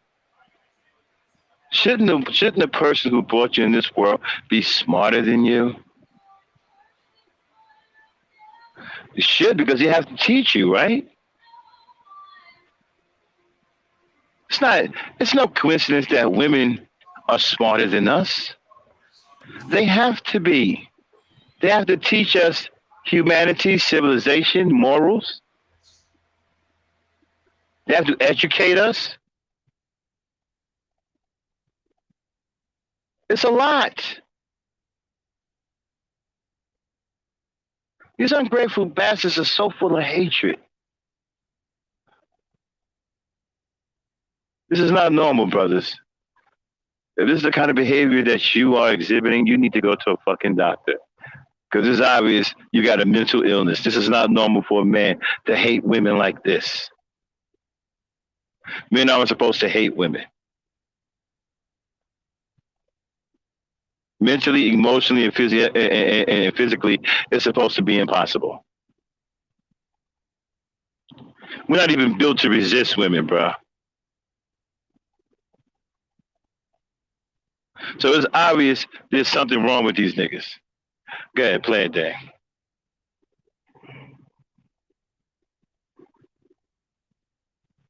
Do nothing. Women built, they delivered us. They built life. What A about dog can shit out mutts. Giving birth does not make a you special. female dog? Though? All right, It stop, doesn't make yo, you yo, special. stop. Stop. That's absolutely disrespectful, yo. That's mad fucking disrespectful. Yeah. If you a man hearing this, you should be upset. That is fucking unbelievably disrespectful. A nigga like this will get his ass whooped in my neighborhood for saying some shit like that. But you see, this nigga, they hide. Let me tell you something. They show their face, right? But these niggas ain't dumb. They stay in certain protective areas. Okay?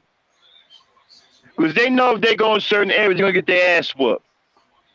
That shit he said right there will get his motherfucking ass whooped. Yeah. That's unbelievably fucking disrespectful. A dog can shit out mutts? Giving birth don't mean nothing. It just means your womb work? That's crazy and mad disrespectful. The nigga shouldn't be walking around with teeth. He has no use for them. Play it again. And this is the type of nigga the rest of these punk ass niggas follow.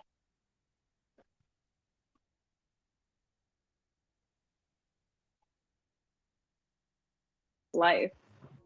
What A about dog can shit out mutts. Giving birth does not make you a special. female dog? Dang, put it on screen. Play it.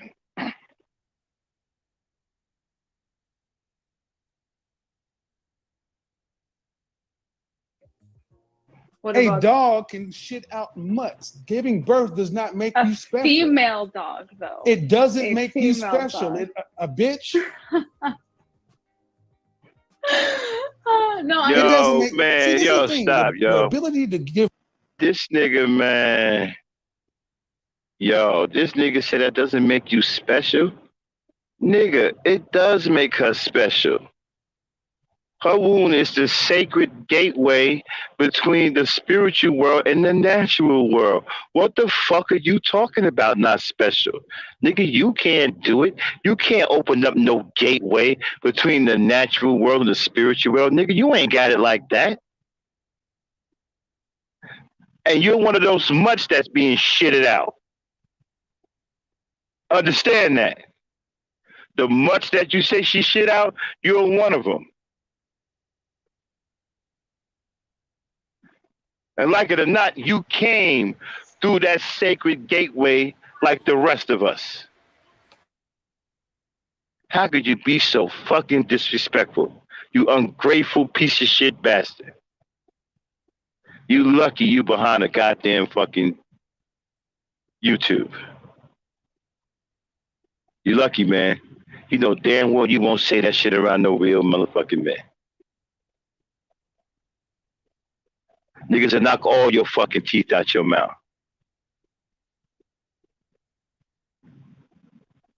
That's what's wrong with you motherfuckers and shit. Somebody to put their foot in your ass. Coward ass niggas. Saying some old crazy shit like that. That's mad disrespectful. Yeah. Good, dang.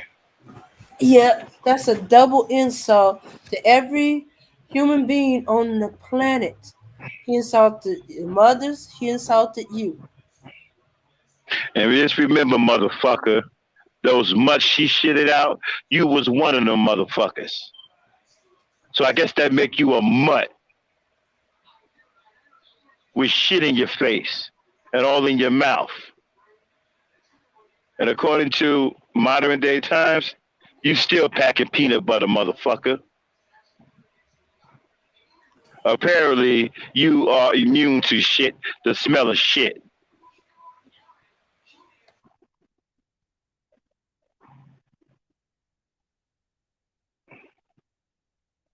Yeah, dang, that shit gotta be fucking. Go ahead.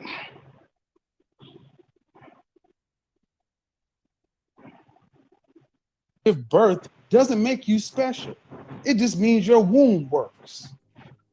Yeah, but I mean, it's not easy. I don't even think I can. Why do the it fuck do personally. y'all? Why do women often talk about it's not easy? That's the This biggest. is the whole thing. This is this modern feminist bullshit. Y'all expect men to go out and conquer the world, and then you want to. Well, I'll decide to be nice to this man. I'll decide No, I to this never and to said that. be nice or not. I mean, Look, you obviously, get. you should be nice to all people. No, but you what I'm said saying- no. You said I should give my best to all men. Then guess what? That's cool. So if you getting run up, done up out on a bus on the subway somewhere, then all the men should just say nothing because they're not yours, right? No, stop. Don't say nothing. You can. Stop. No, they should say something. Okay? If a man sees a woman being accosted or whatever, he should do something to say something. You know why? Because if you got women in your family, you would want somebody to do the same thing for the women in your family. See, this nigga got the game fucked up. You see, he's taking it up the fucking ass, and he done completely abandoned women, and he hate women. It's obvious he hate women. If you can sit up here, right, and have the fucking nuts, the gall to say that a woman is special because she brings life into this world, and turn around and disrespect it by saying that she shits out mutts,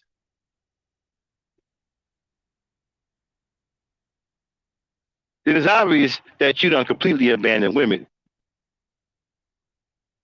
And you're cool with being a peanut butter packer. You understand what I'm saying? So yeah, us real men, straight men, we would help women because we want somebody to help the women in our family. I wouldn't want my mother or my sister out there getting accosted and they're been around and they're doing nothing. So if I'm around and a woman's in trouble, you damn right I'm going to help. She ain't got to be related to me. It's good karma because I want men to help the women in my family when I'm not around. Obviously, you don't know what the fuck that is because you got to be a real man first. And you're not a real man.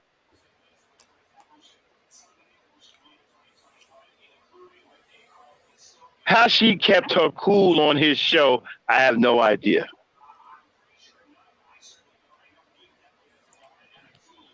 Well, I'm barely containing my cool right now because you see, I hate shit like this when you need to go in the nigga's mouth.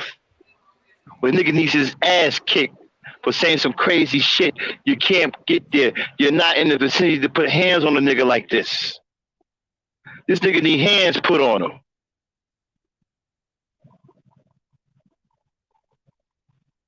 Go ahead. yeah, she probably not taking them too seriously. But what kind of cold human being you are? You see a woman in trouble. You seen a woman being attacked. You just gonna ignore it? You just gonna stand there and watch?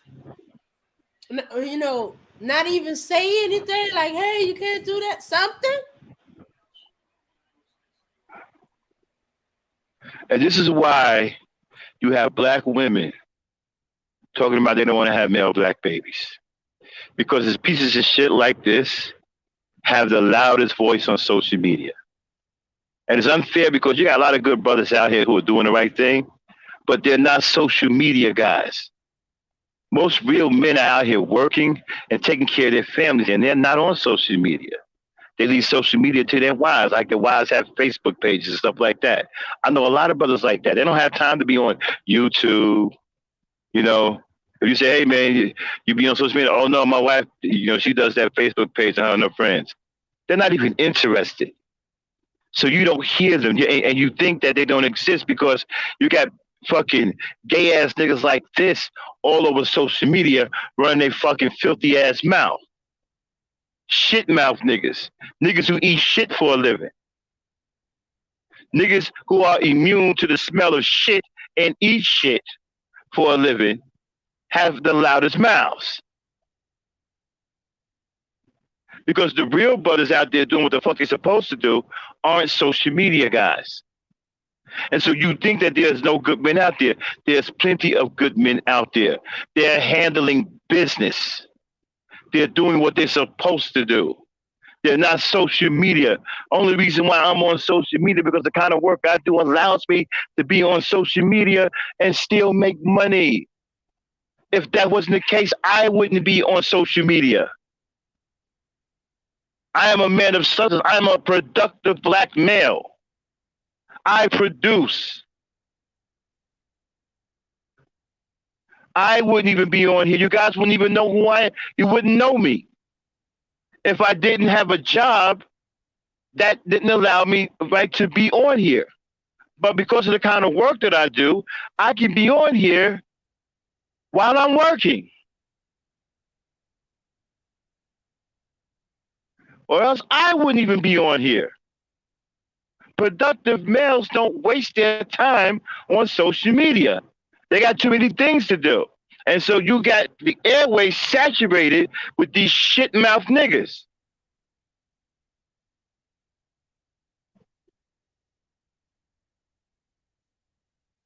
These niggas that got turds stuck in their throat.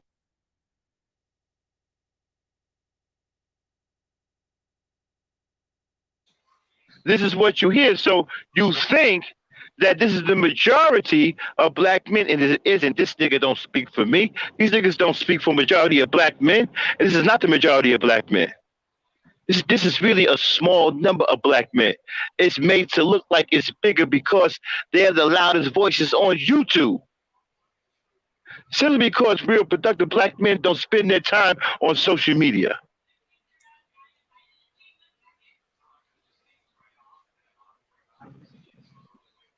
Go ahead, Dave. Yeah. Why is he asking that question? Because he's trying to put women equal with men. He keeps saying, he keeps trying to get her to qualify herself the way men have to do. So he called himself, asking her these questions because he's jealous. She's beautiful. She's confident. She's not taking him too seriously. Otherwise, she would have been pissed off by now. Some of the things she's saying, and it's irritating the hell out of him because he know a whole bunch of dudes ain't gonna care. They gonna care about, especially his people that follow him, that she's beautiful, and he's trying to knock her down a peg.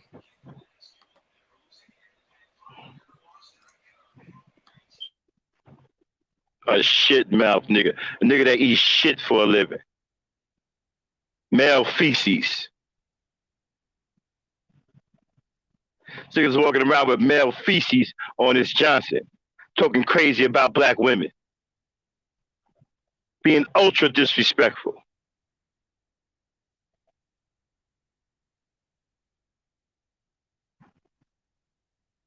Go ahead, Dan. No. Say hello and treat people like human beings. Treating people like human beings. Do you say that most women today treat men with respect, like human beings? I would say so. Yeah, I think actually it's the opposite. To really? Me, it seems how long like. How long have you been watching my program? Like tonight. Period. How long have you watched my platform?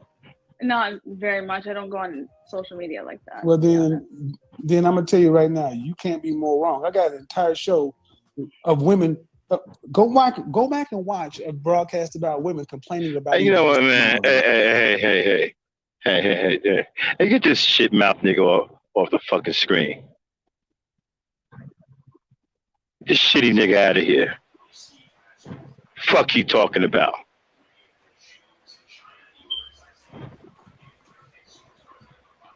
Fucking homo.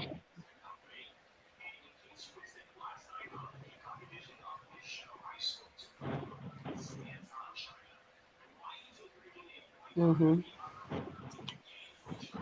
Y'all believe this piece of shit ass fucking shit mouth shit eating nigga? Mm-hmm. Okay. Giving birth don't make you special. A dog can shit out mutts. If it's that easy, I like to see him to try to give birth. How the hell did she even stay on the show after that?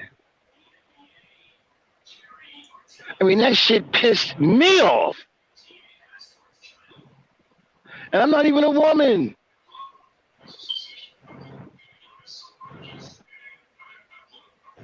This shit got me all enraged.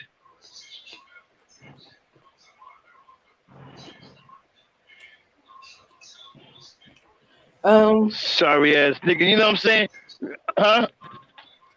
I think it's because she's Go pretty ahead, and Dan. she know it. She's pretty and she know it, and he can't break her confidence, which is pissing him the hell off. Look at her. She's letting what he say roll off her back. You know, she's kind of playing with her hair. So what he's saying is not going to shake her, and he's pissing himself off. That's why he's saying these ridiculous, irrational, pissing off stuff off because he's trying to piss her off. You know, Yeah, well he pissed me off.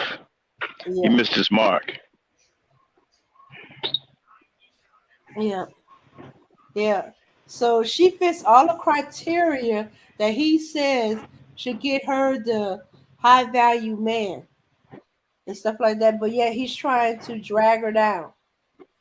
You know, the things that she don't qualify or that she's not wifey material, uh, or she's more of Hey, Dan, can we find mhm. that part where he's asking the man how big his Johnson is?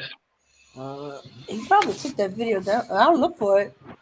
I think Vicky Dillon has it. Okay. I think Vicky Dillon has the one where she responds to Kevin Samuels. Okay. All right. Yeah. See if you can find it real quick. I'll entertain the crowd. Okay. This shit mouth nigga going around asking dudes how big they Johnson. That's something a straight man would never do. But anyway, let me calm myself. Um, we do have guests on the panel, Miss Charlene. And the Thunder Princess. Abby, come on in here. Charlene, Abby has been in the hospital for the last 2 weeks. She's just getting back.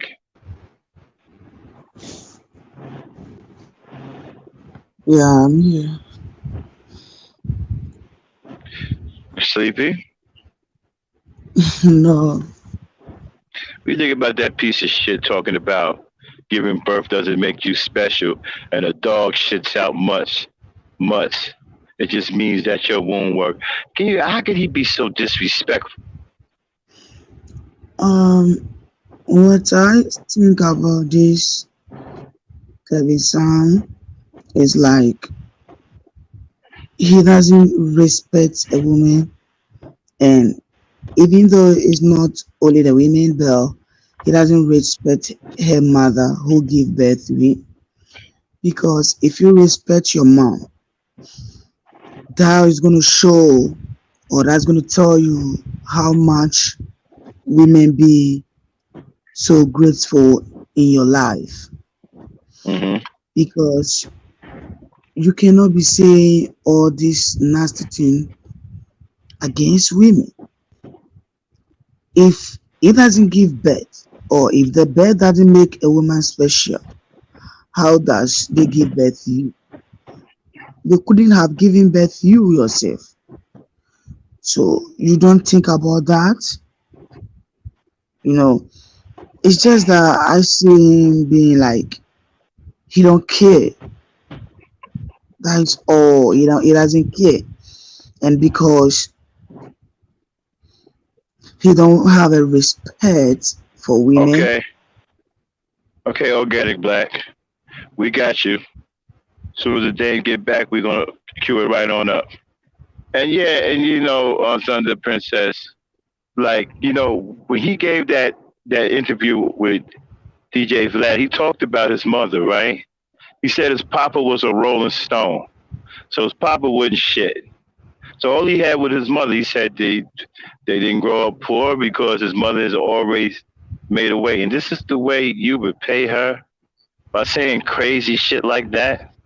Nigga, I would never fix my mouth to say some crazy shit like that. Even Yeah, if I really didn't. Yeah. he's just using that for just a camouflage to cover our eyes so that we can see that he care about his mom. He doesn't care about his mom either.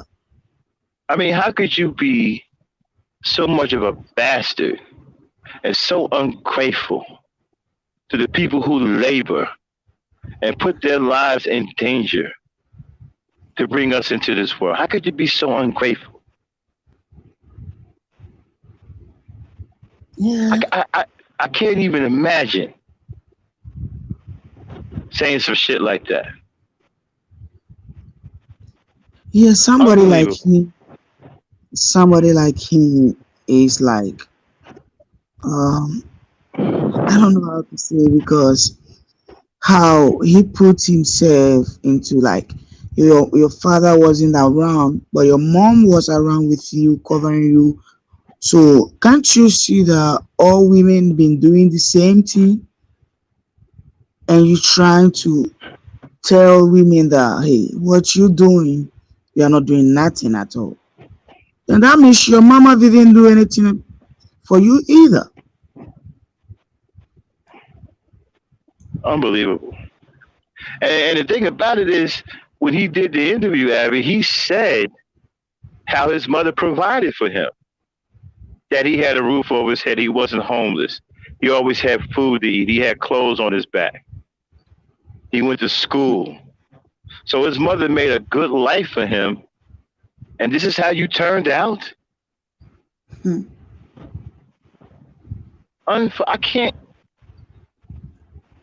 How can you have that kind of hatred? That shit is mind blowing to me. I mean, Yeah, what the fuck happened to this dude's brain? I mean, what the fuck, man? Did you get into a fight and get hit in the head with a baseball bat? Are you suffering brain damage? I mean, what the fuck? Was this nigga suffering from CTE? Damn.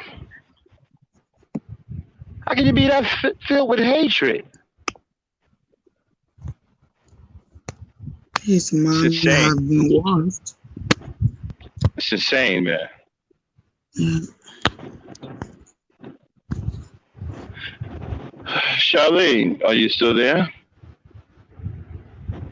Oh no, I'm here. I'm here. What do you think, man? How can he be? How can a man be that ungrateful and so cold blooded?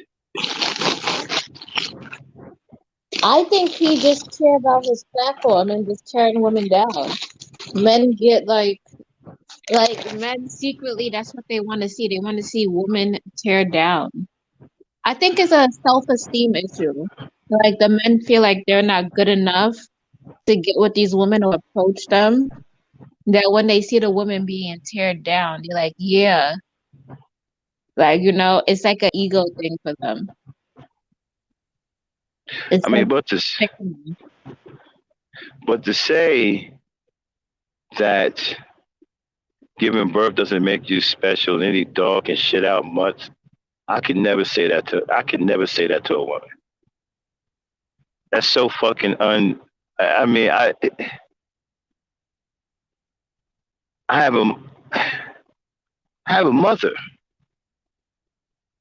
I could never say anything like that. That's insane. I mean, this is women go through labor and put their bodies through hell and can die doing birth, giving birth to us, and this is how you feel about them. This is, you know, that's insanity. Yeah, to them, women could be easily discarded. Like a woman is not a human being to them. Like she doesn't have feelings. Like, she's not a human to them. She's just a concubine that comes home and cater to their needs. I don't know where they're getting this from, but I I think that the nut house is overcrowded. I'm starting to think that the insane asylums and all of the nut houses and crazy houses are overcrowded, and the people who should be in there can't because it's overcrowded, and so they're walking around in everyday society. Okay, because it's clearly something wrong with this dude. Okay, clearly, it's clearly something wrong with all of them. You know, I mean that enraged me, and I'm not even a woman, and that enraged me. Just to hear a nigga even say some stupid shit like that. That's some cold blooded shit. I could never be so disrespectful to women and to my own mother by saying some crazy shit like that. I'm telling you, man, this dude, these guys know where to do that at. I guarantee y'all, they're not walking around real men. They're not hanging around real men. They're in protective spaces. I guarantee you. Okay. This dude ain't just walking down the street. He's not. Hold on one second, y'all. Be right back. I'm frozen. Okay.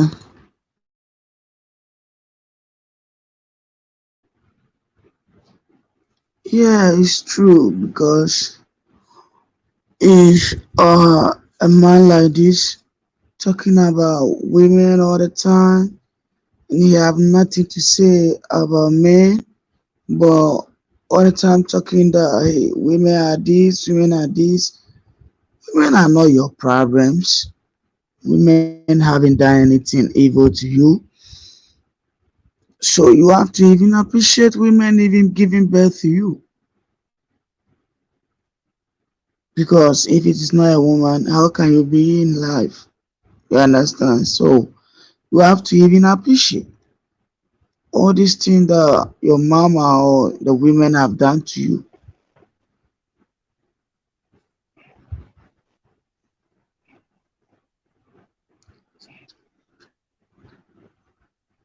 yeah, the way he like disregarded women like that was just like messed up. Because when a woman gives birth, like her whole body changes, and like a lot of Yeah. women are insecure, and after they give birth, and they have to work on themselves, work on their body. They always thinking about how their body looks because they not gonna look the same from before they got pregnant.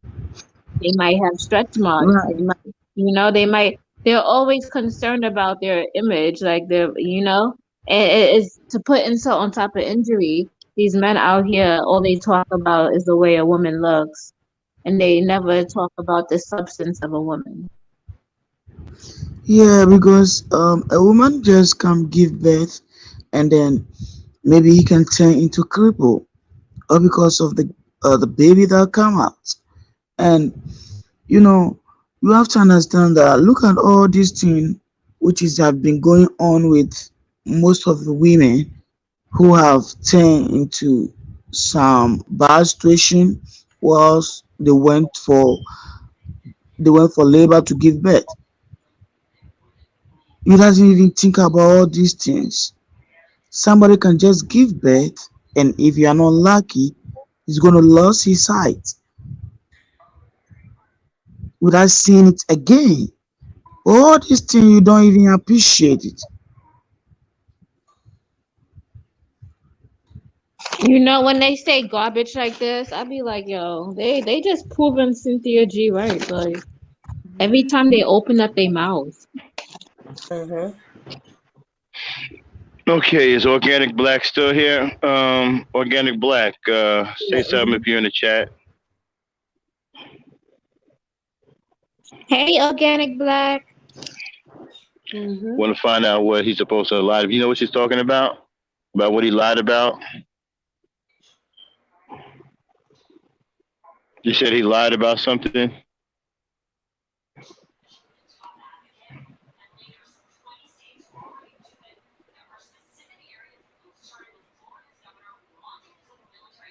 Okay, Organic Back. Break it down. If we're getting ready to play, break it down to it. What are we looking for? What did he lie about so we can pinpoint it?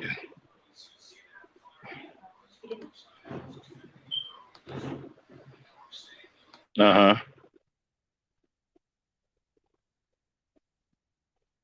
A woman confronted him about black women, about him saying black women were ugly, okay? And he lied and said he didn't say it.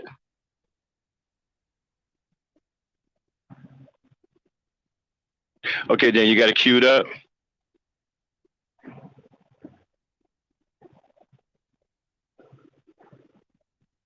All right. Okay, I got it. Okay, I'm finna share it. It's fair use, fair use. Okay. How long is it? It is about just shy of 30 minutes. How many? 28 minutes Okay. and 31 seconds. How about it? And he flat out denied it, even though he has the Leo from 2018 where he set up Obsidian shows. Okay, now, is it going to take 28 minutes or is it going to be fairly quick, Organic?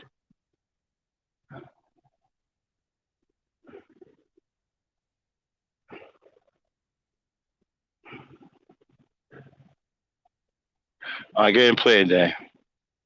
Let's see. He didn't specify a single black woman. He said the blanket term black women are on the opposite spectrum of beauty and that we have asymmetrical faces. No, I did not. Black women, I would never say black women's faces don't map along the Fibonacci sequence. I know that ain't who I think it is. So beauty is subjective. That's another fallacy. Beauty is not subjective. That's why we have the golden ratio, the Fibonacci equation. You can look at facial symmetry and see that beautiful people, you can map their facial structure and it goes to a mathematical calculation. Oh yeah. Beauty is universal. And the thing is, we're talking about black women. They are on the opposite end of the spectrum on all ranks. I said, okay, stop. I never would say some silly. Stop. What the fuck is he talking about? Beautiful people's faces can be mapped and all this stupid shit. The fuck is he talking about? A goddamn video game? The fuck is this nigga talking about? Black women on the opposite end. Nigga. Oh, boy. Go ahead, play it.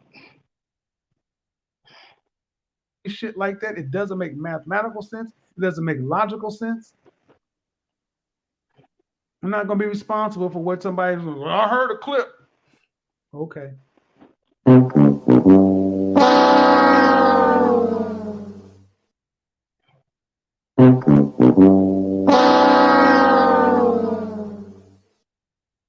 What's going on, good people? It is the Deadbeat Dad, Poor Black Man, your favorite YouTuber. Kevin Samuels was caught in a lie yesterday, September 20th. He was caught lying to one of his subscribers. Let's listen to what happened. All right. So why do you think I hate black women? Well, there are several things, but I think maybe the most, I have to pick one. There's one instance when you were talking about beauty and you said some things about black women being on the opposite spectrum of beauty, having asymmetrical faces. Look at his face. Look at his face. And He looks confused, but he knows what she's talking about. there have been, like, to me, No. signs. Hold on. Stop right there. Okay. Where did I say that? He knows that she doesn't know where she said it. He said it in 2018 with Obsidian and Sub-Zero. He was talking to Obsidian on his channel, and Sub-Zero 3639, Sub-Zero 3639 sent me the audio back in early 2020. Was it early 2020 or early 20? It might have been earlier this year. Sub-Zero sent me the audio, and he was scammed by Kevin Samuels. So Kevin Samuels scammed Sub-Zero, and I'll put the link to that video. But he sent me this audio, and let's listen to what Kevin said. So beauty is subjective. That's another fallacy. Beauty is not subjective. That's why we have the golden ratio, the Fibonacci equation. Right. You can look at facial symmetry and see that beautiful people, you can map their facial structure. Okay, stop. And it goes to a mathematical calculation. Stop. Golden ratio of the feminine what? Play that again. Golden ratio. That's why we have the golden ratio, the Fibonacci equation. You can look at facial symmetry and see that. Stop. Golden ratio of the feminine equation. Can somebody please in the chat do me a favor and look that up? I don't even know what the fuck that is. And I'm a tech guy. Well, a lot of y'all don't know I'm a tech nerd because I keep it to myself. But you'll see when we launch MTech. You're like, oh shit, I didn't know Max knew quantum physics and shit. Okay. But anyway, yeah, we got a surprise for y'all with MTech. That's going to be on the Power Network, by the way. But anyway, going to teach y'all some Python. But anyway, the golden ratio of the feminine equation? That sounds like a bunch of bull. What the fuck is that? Please, can somebody look that up? Somebody in the chat, I need all hands on deck. What the fuck is the golden what is it again? Play it again.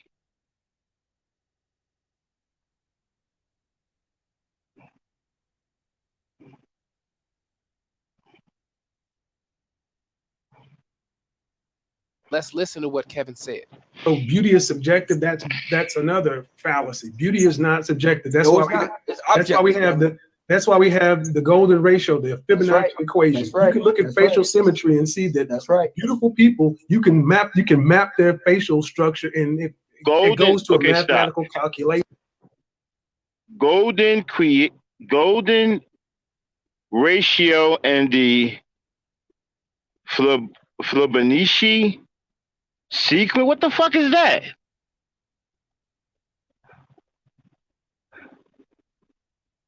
Dame? All right. It's let's see, equation. It's okay.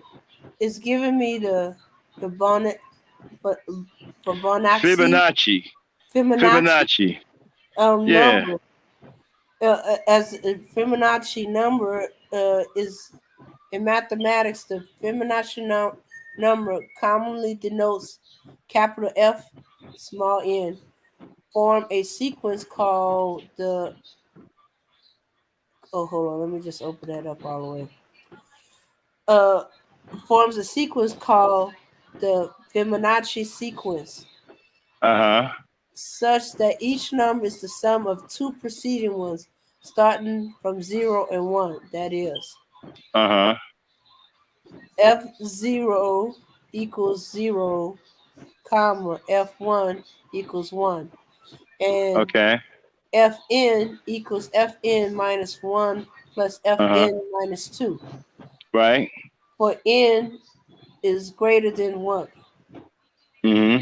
The sequence starts 0, 1, 1, 2, 3, 5, 8, 13, 21, 34, 55, 89, 144, and they give the infinity dot dot dot. Under such older definitions, the value f0 equals 0 is omitted, so that the sequence starts with f1 equals f2 equals 1. I don't know how that has to do with beauty. Okay, let me see if I can find the And equation. yeah, and the rule is very, very vague. It's hard to put the equation together because the rule isn't clear. We need to. Okay, I'll work on this at some point and find out what the real rule is. The Fibonacci. I'm very interested. I've never heard of this. Okay, the Okay. math behind beauty. Okay, the math behind beauty. Okay. Yeah, it's the golden ratio or golden sectors based on Fibonacci numbers, where each number is a sequence. Okay, let me open Mhm. it up. Is the sequence after the second? Is the second is the sum of the previous two numbers? Okay, wait. Physical beauty, physical beauty. Why do people feel that Jessica Simpson is beautiful? Okay. Uh, the mask of the human face. Uh, uh, get that out of the way. No, I don't need help with homework. How do I get that off of there? Okay.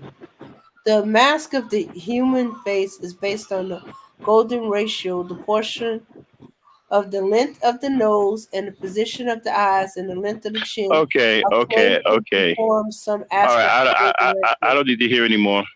Okay. Okay. It's This. nonsense. Okay. This golden ratio of the Fibonacci equation, that's not realistic. That's for fiction.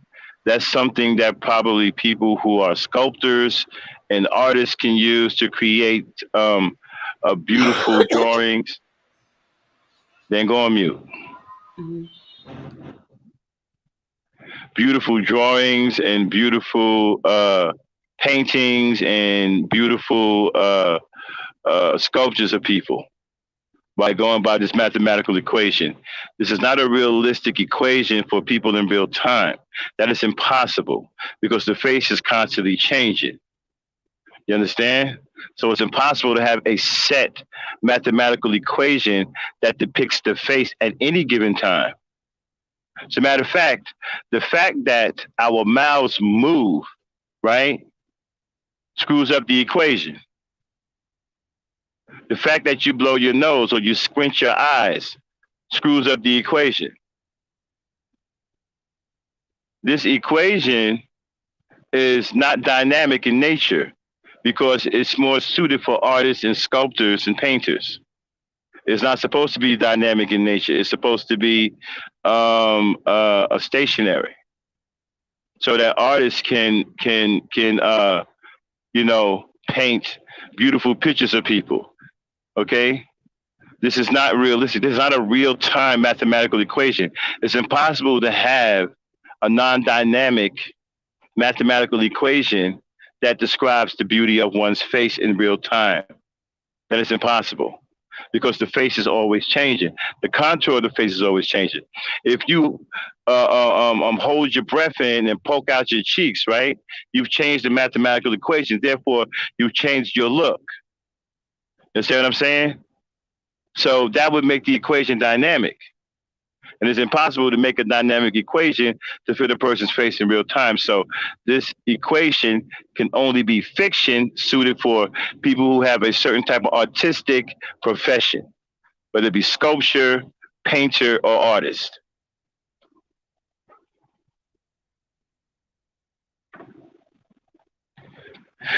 Did I hit the head? So Did I hit the head on the? Did I hit the nail on the head there, Organic Black?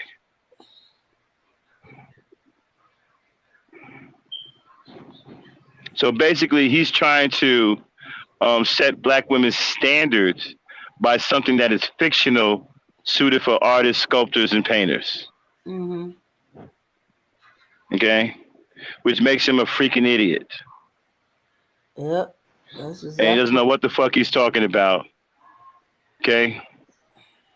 He's a fake pseudo intellectual. Understand something. He doesn't have a college degree, y'all. Mhm. He never finished college. Okay? Okay. Organic Okay. Black said, absolutely, you did hit the nail on the head.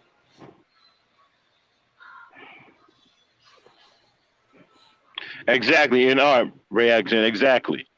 That's something I don't even know the whole thing, right? But right, I'm a smart dude. I know many people think I'm dumb, but I'm not. I pick up on shit real quick. Okay? It's easy to see that this is a fictional base, something that's suited for artists to follow, okay? So that they can make beautiful depictions of people, okay? Sculptures, people who sculpture, any type of person who has an artistic type of talent goes by this ratio, this golden ratio. Okay? This is not something that you should take serious in real life. It's impossible to mathematically map out the face in real life because the face is constantly changing. The mere fact that you breathe changes mathematical equations. Mhm. So therefore, the equation itself is not dynamic in nature. Okay? Which makes it, which makes what he says absolutely false. And I agree with Organic Black. He is a blithering idiot. He's a fake. His intellect is fraudulent. He doesn't even know what the fuck he's talking about.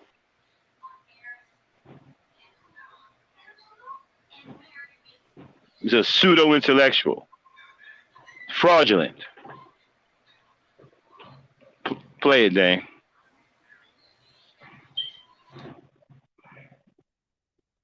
Based off the golden ratio of fuck out of here.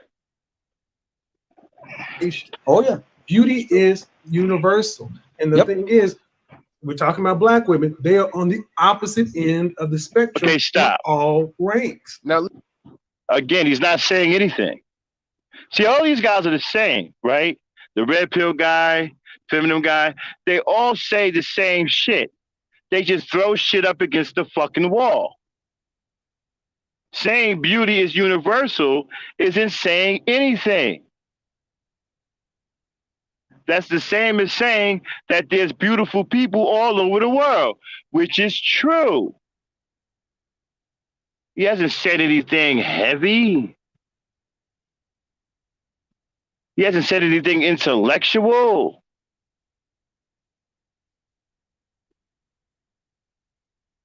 He hasn't solved the riddle of the Sphinx. Beauty is universal. Yes. Duh. What are you saying? What's your point?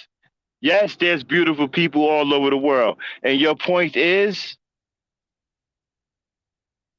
He doesn't have a point. He's an imbecile. Masquerading as a pseudo intellectual walking around in a tight ass gay suit. And those pants are probably Pee Wee Herman high waters. Go ahead. listen, now let's stop that. He said, beauty is not subjective. We are talking about black women. They are on the opposite end of the spectrum on all ranks. That is exactly what he said. Okay, stop. I'm willing to bet someone a $25 cash app, meaning you don't have to pay me if I win. If you win, I will give the $25 to you on your cash app, right? If you can find anywhere where it says that black women are on the opposite side of the beauty spectrum, and we got to see it. We got to see it in writing. We have to be able to accreditate it. It has to be valid. That black women are on the opposite end of the beauty spectrum.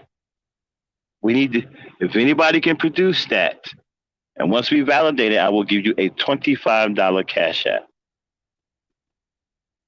Okay?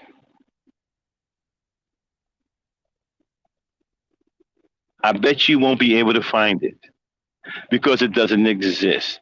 Because it's shit he's pulling out of his nasty rectum.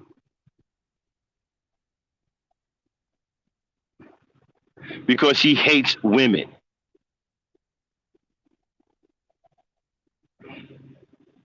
If you can find that, let me know.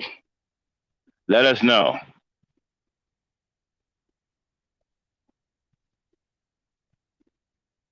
Okay, I will give you a $25 cash app if you can find where it says in writing, and we have to have some validation. It's got to be credible. It can't just be something you wrote yourself, where it says black women are on the opposite end of the beauty spectrum. We need to see that. We need to read it. We need to verify the source. You can find that for us, and it's valid. I will give you a $25 cash app. Go ahead, Dave. That's exactly what he said. Don't talk about context. I am being fair. I did not make this up. You guys come to my channel. You get disrespectful. You start to defend him.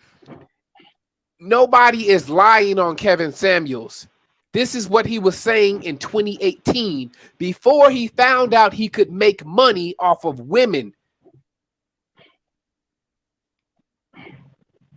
Let's continue. Facial symmetry, even to the way to black women are starting to look more masculine. And this one, you start putting on additional makeup and, you know, weave and all. Let's run that back. Let's run that back. Hold on. Let's run that back. Listen to what he says. Listen to what he says. Beauty is universal. And the thing is, we're talking about black women. They are on the opposite end of the spectrum on all ranks. Facial symmetry, even to the way to black women are starting to look more masculine. And this black women are on the opposite end of the spectrum of all ranks. I'm assuming that that's beauty, facial symmetry, and all of that. If someone can find anything to back him up, I will give you $25 in the cash app. But it has to be valid. It has to say black women. It can't say nothing else. It has to start with black women are on the opposite end. It needs to start like that. Because that's what he said. You heard it like I heard it. So it needs to start with what he said, that black women are on the opposite end. It has to start with that first. And it has to be valid. You can do that. I will give you a $25 cash app. And you can take my word for bond. Dame, am I not a man of my word? Yes, you're a man of your word. If you can find that, ladies and gentlemen, where it says black women are on the opposite end of all ranks of beauty, the beauty spectrum, okay? Well, all right? You know, Yvette says, Max, when I Google it, the only person that states it is yours truly, Kitten Hills. Right. But we're not counting him. We're trying to see if there's anything valid to what he's saying, because so far you sound like an imbecile that's making shit up. Exactly. He's a pseudo-intellectual. He's just making shit up. So if you guys can find it, huh? The son says Max owes me $20. Wait a minute, did you find it, Hassan? Okay, fire it up there, Hassan. I'll shoot you the 20 beans right now if it's valid. Fire it up. Let's see what you got.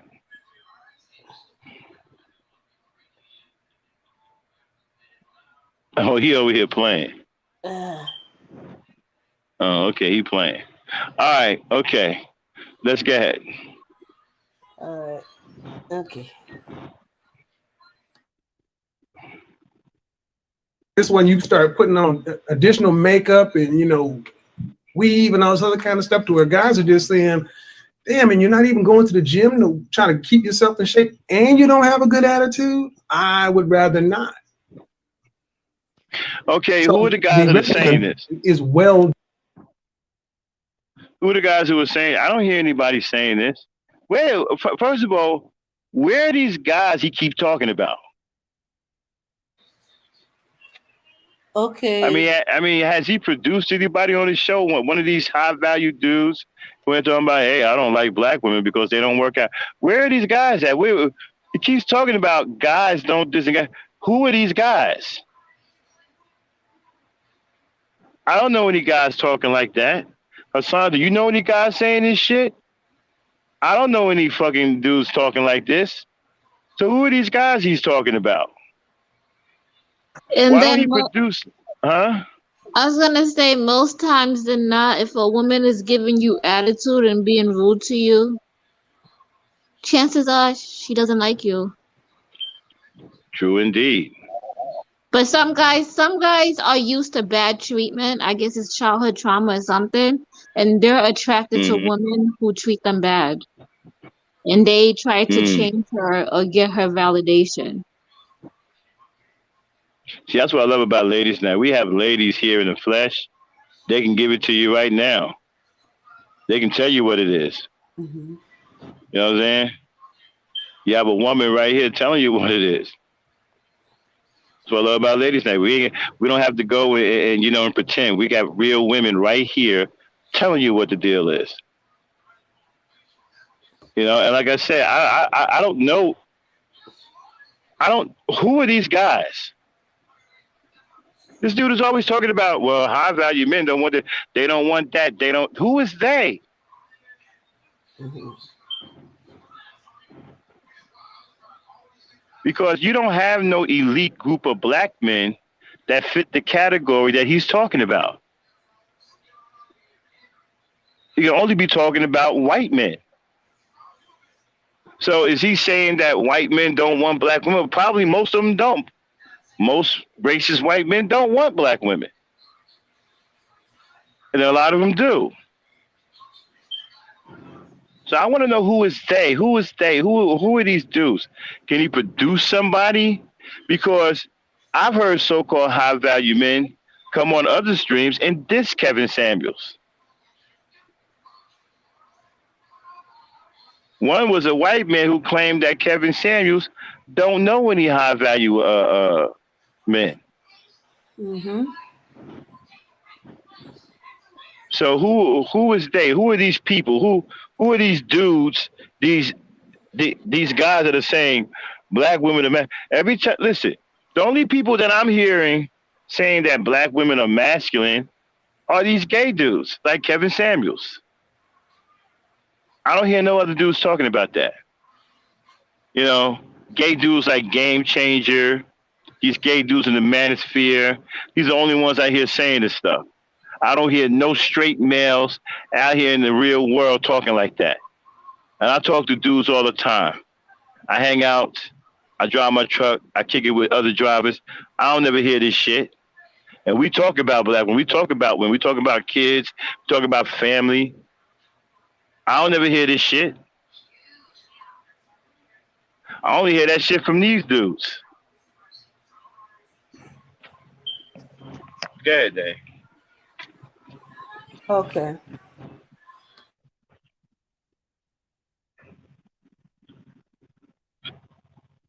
Dessert. Did Kevin Samuels say it or not?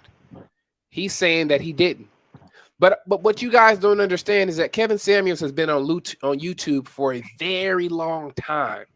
I want to say he started in 2015, and I have those 2015 videos, and I will be sharing those videos.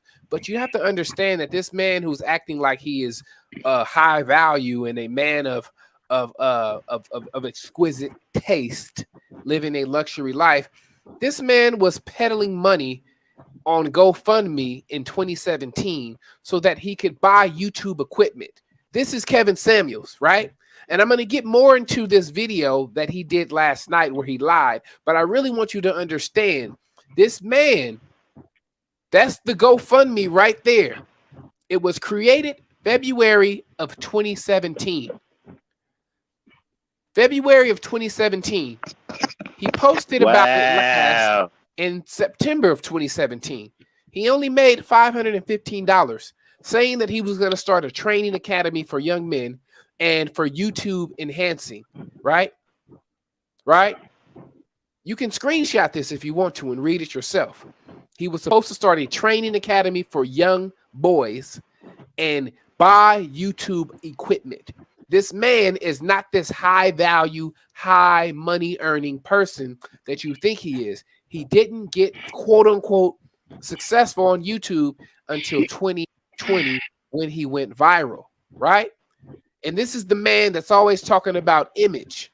Well, if you look at this picture right here, let me zoom in, right? Old boy is missing a tooth. Kevin Samuels is missing a tooth.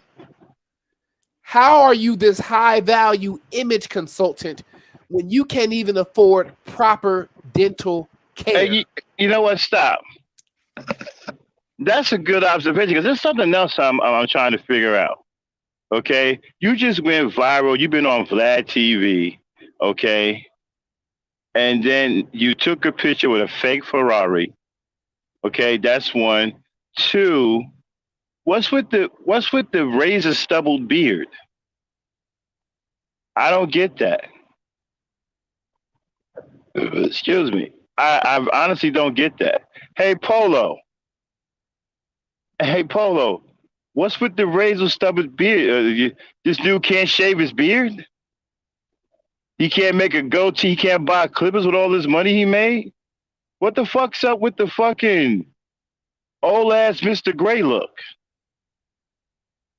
That's not high value. I don't get it. Nigga, you starting to look like a beat down old man and shit. What the fuck? Nigga, you can't get a barber to trim your shit up? I mean, what the fuck?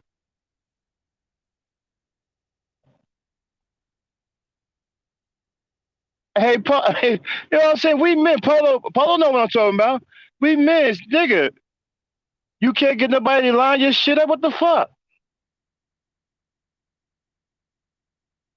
Running around here looking like Mr. Gray. What the fuck's going on, bro? You gonna tell me all this money you can't get your shit lined up?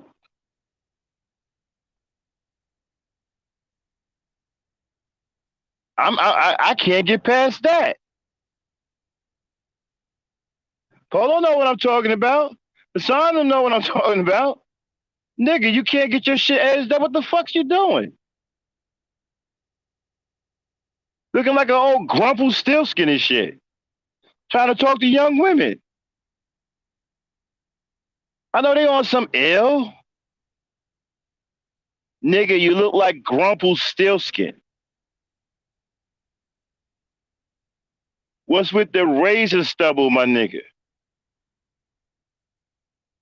You 50 years old. With hair like wool under your chinny chin chin. You Jesus? What's going on? I'm looking at this thing, I'm like, come on, nigga, you can't get no, nigga, you ain't got no barber? Fuck. Yeah. No play for Mr. Gray. Nigga, I got a gray beard too, but I keeps my shit cut. Well, it ain't cut now. I'm looking a little gruffy. I've been on the road, but, you know, when I get to the bottom, I have my shit cut, nigga.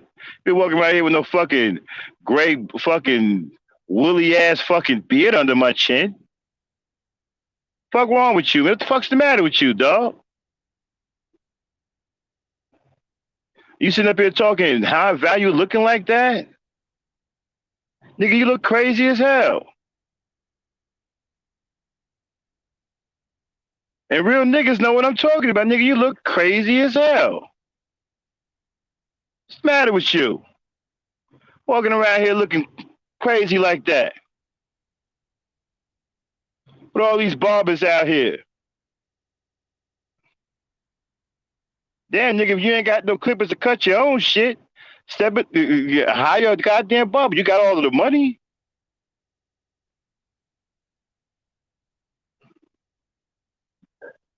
Shit, if we was going to a football game to see, I wouldn't be around that nigga. I'd be scared that the goddamn dandruff to be fucking chasing my ass. This nigga probably got dandruff all up on his damn chin.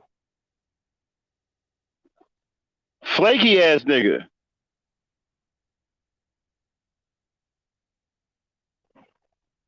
I don't know. You gotta ask. Hey, Charlene and Dame Polo asking y'all. That nigga look like McGruff, Scruffy McGruff. Like, damn, nigga, you looking rough, nigga.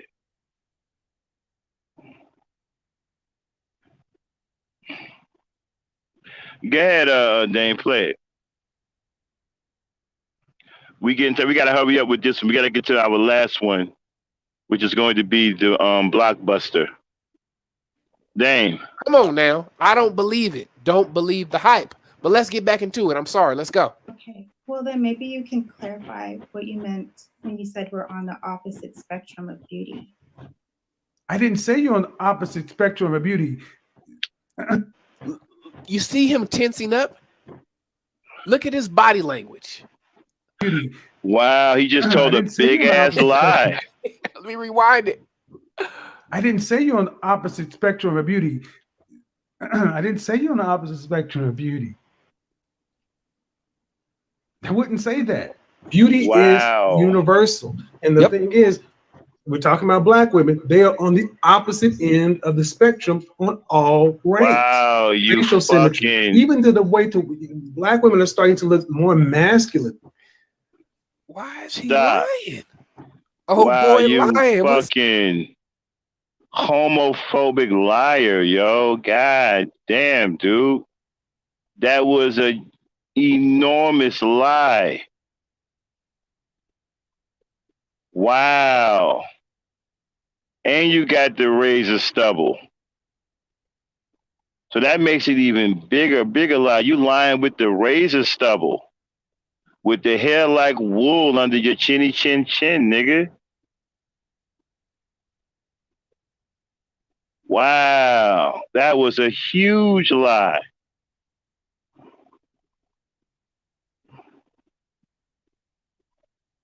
Damn.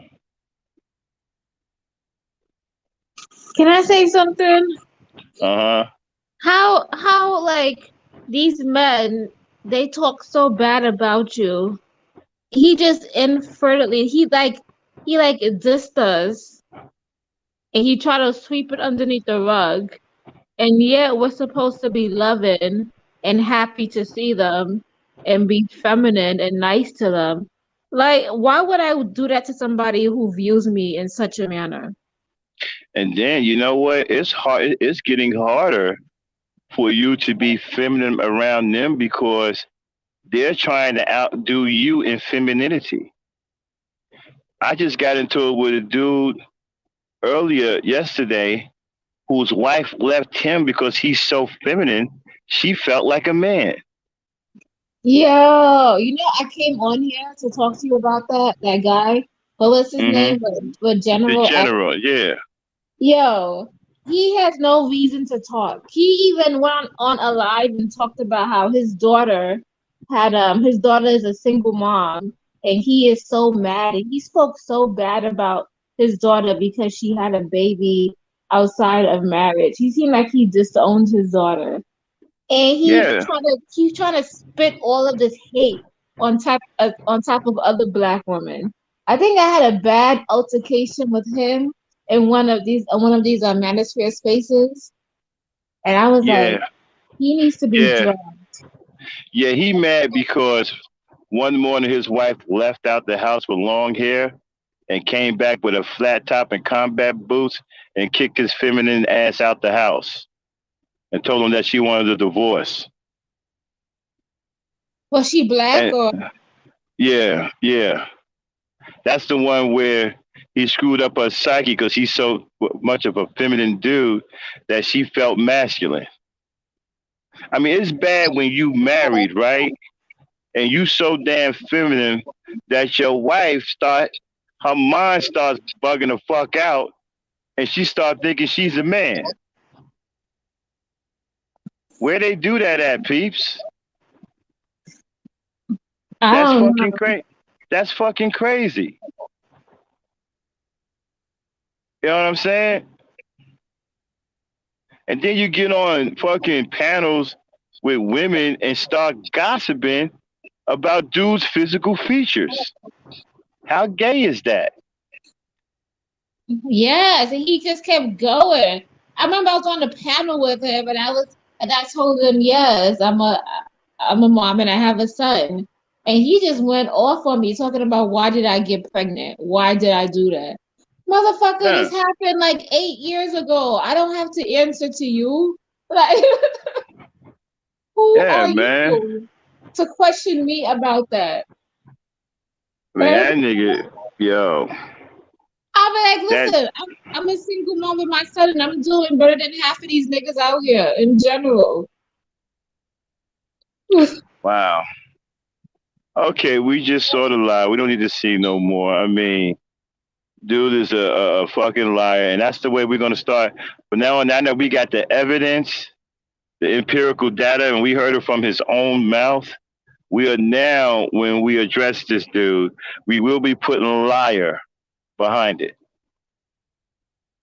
Understand that going forward, he will be known as a fucking liar. We got empirical data, and you trust me, we're going to ride it. We will ride it. Every time we feature this motherfucker on here about some shit, we will be attaching liar to his name.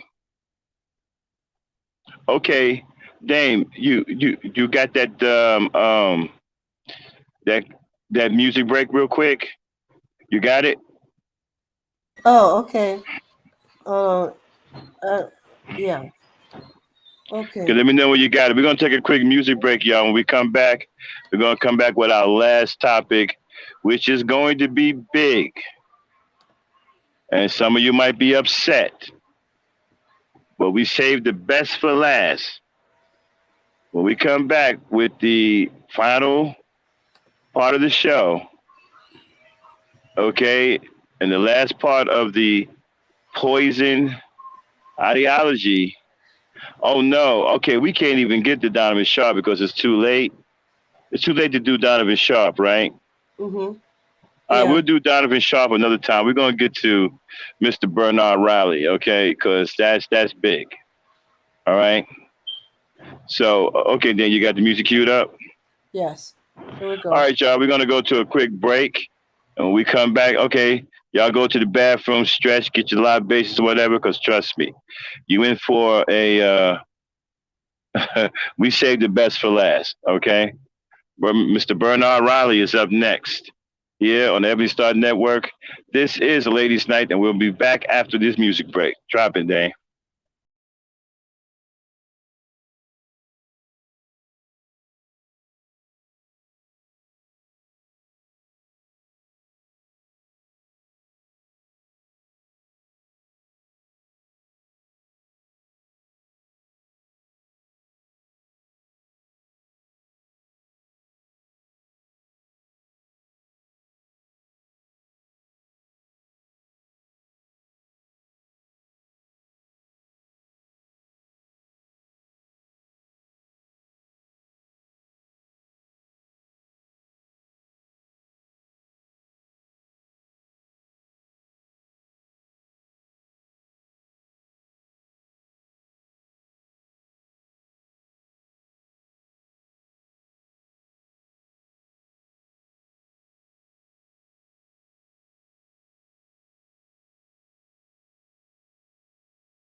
Yeah, man. The smooth sounds of black love. You know, that's how music used to sound back in my day, man. It was all about black love, black men and black women singing about loving each other. We got to bring it back. We got to get back to that. And that's one of the things that we're missing. I grew up on music that promoted nothing but black love, you know, so. And see, but back then, black men had no problem expressing love to the black women. Okay. These punks today can't even tell a black woman that he loves her. And I keep telling you guys, man, it's very simplistic in nature here, right? The answer is love. You're not going to change a thing with the black woman until you show her that you love her. Until you do that, nothing is going to change. You can talk to you blue in the face, but until you show that love, it ain't happening, bruh. It's not happening. They're not men. That's the problem with a lot of you niggas now. You think women are men. That's why you keep calling them masculine. No, it's not that they're masculine. You've become extremely feminine and weak. But we're not going to get into that right now. Welcome back to the E-Star Network. This is Ladies' Night. We got Charlene on the panel. The Thunder Princess has made her return. She has made a full recovery, suffering from illness. And the Lady Knight is back with us. And we're getting ready to proceed with the final part of the show. And this is a very interesting one, y'all. So, Dame, you got it queued up? Yes. All right. So before we get to start, let me prep you guys on this. This is a panel that was done this year on Bernard Rowley's channel with a bunch of pervert niggas on the panel discussing the age consent laws about teenage girls and little girls. Okay? Now, what I didn't understand at first is what the woman was doing up there with these perverts. But I think as it went on, I think I understood what her stance was. You know, she was up there trying to pick these perverts apart because it was kind of confusing as to why she was up there. But you're about to hear the poison of the Manosphere and why they have so many pedophiles and rapists in the Manosphere. You're going to see why, which kind of makes me wonder how that meeting went in Atlanta. I wonder if they met up to discuss how many children that they were going to rape. Okay? All right, Dame, let's fire it up.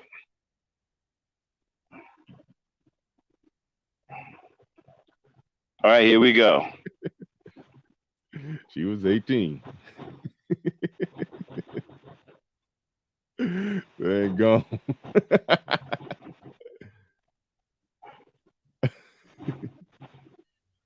Simon Lander says, to me, if you can go to jail, you can consent to sex. With anyone taking someone to jail is society's statement that we believe you are culpable. Thank you for the super chat. Appreciate that. And we got Complex Design in here. Now, Complex, did you come up here to get on me about putting your girl in my thumbnail? Complex. Oh, no, not at all. Okay, yeah, because I know and the chick that's dressed in the Velma costume, whenever I do a one-on-one with Complex, I always use that chick in the thumbnail. So that's kind of Complex's girl, you know. So I thought he was coming up here to check me about that, but no, not at all, not at all. But go ahead, man. Look, I wanted to just I want to speak on this. I'm going to keep it quick, right? Because what I'm not going to do is talk about the moral position, Okay, Dave, stop. society, cultural. Okay, understand something, right? It's just getting started. This panel is going to full up with perverts, minus the female, with perverts. When it gets to maximum capacity, that's when we're, because it's a very long podcast. Obviously, we're not going to do the whole podcast. We're going to do maybe about 40 minutes of it. We might do a part 2, but we're going to at least do it up until you see a large panel of fucking perverts. black males talking about having sex with underage girls and upset at the age consent laws. Okay? Roll it, Dave. All that, I don't care about all that. I just want to just throw a quick scenario out here, right? So judges always tell people when they feign ignorance to the law, they'll say ignorance of the law is no excuse, right? Okay. So let's just take a 16 and an 18-year-old. One's a minor, one's an adult. Even though the 16-year-old can consent, if in both scenarios a 16 or an 18-year-old Me Too's you, which scenario do you think the charges levied against you are going to be heavier? Okay, stop, Dane. Wait, Stop, hold on, stop. wait, lay that up. Just to be very clear, y'all, this is the manosphere. Okay? This is what's going on inside of the manosphere, the black manosphere. The guys who keep telling you that black women should submit. And other kinds of fucking, nonsense. Go ahead, Dan. Out again. Lay that out again. I said, take two scenarios, same situation, right? They consented and then they Me Too you, right? In which scenario do you think the charges levied against you are going to be heavier? Remember, one's a minor, one's an adult. They both consented because they can't do that. However, one's a minor, one's an adult. So which one's going to carry heavier penalties? The one that got Me Too. I know, but I'm saying in two scenarios, both you were Me Too'd in both scenarios, right? 116, 118, both consented. However, you get Me Too'd, one is going to carry statutes pertaining to an adult and a minor, and one's going to carry statutes pertaining to an adult and adult. Which scenario do you think the charges levied against you are going to be heavier? The one that has statutes containing to an adult and a minor. No, the minor. You're not gonna get levied the same charges. This is why judges always say. The sad part about what's taking place, right, is that this dude, Bernard Riley, doesn't even consider the charges for the minor to be more serious. That's the way these guys think. Because many of them are pedophiles. He can't even answer a simple question that's being put to him because he doesn't give a damn about what's going on with the minor, which would be the more serious charges. He's going after the adult. Okay? The minor would be more serious charges because if you're going after a minor, the charges will be levied against you much heavier. If you're having sex with an adult that is consensual, no. If you're having the sex with an adult, no. And he couldn't answer that. He just went right over the fact that the serious charges would be with the minor when you're having sex with a minor against a minor's will. Yes, the charges are going to be much heavier. This is the way these guys think. Go ahead, Dane. Ignorance of the law is no excuse.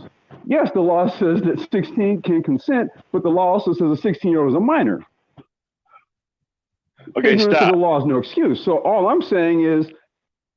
So what does that mean? It's a catch-22, right? You have to understand, consent to what, though?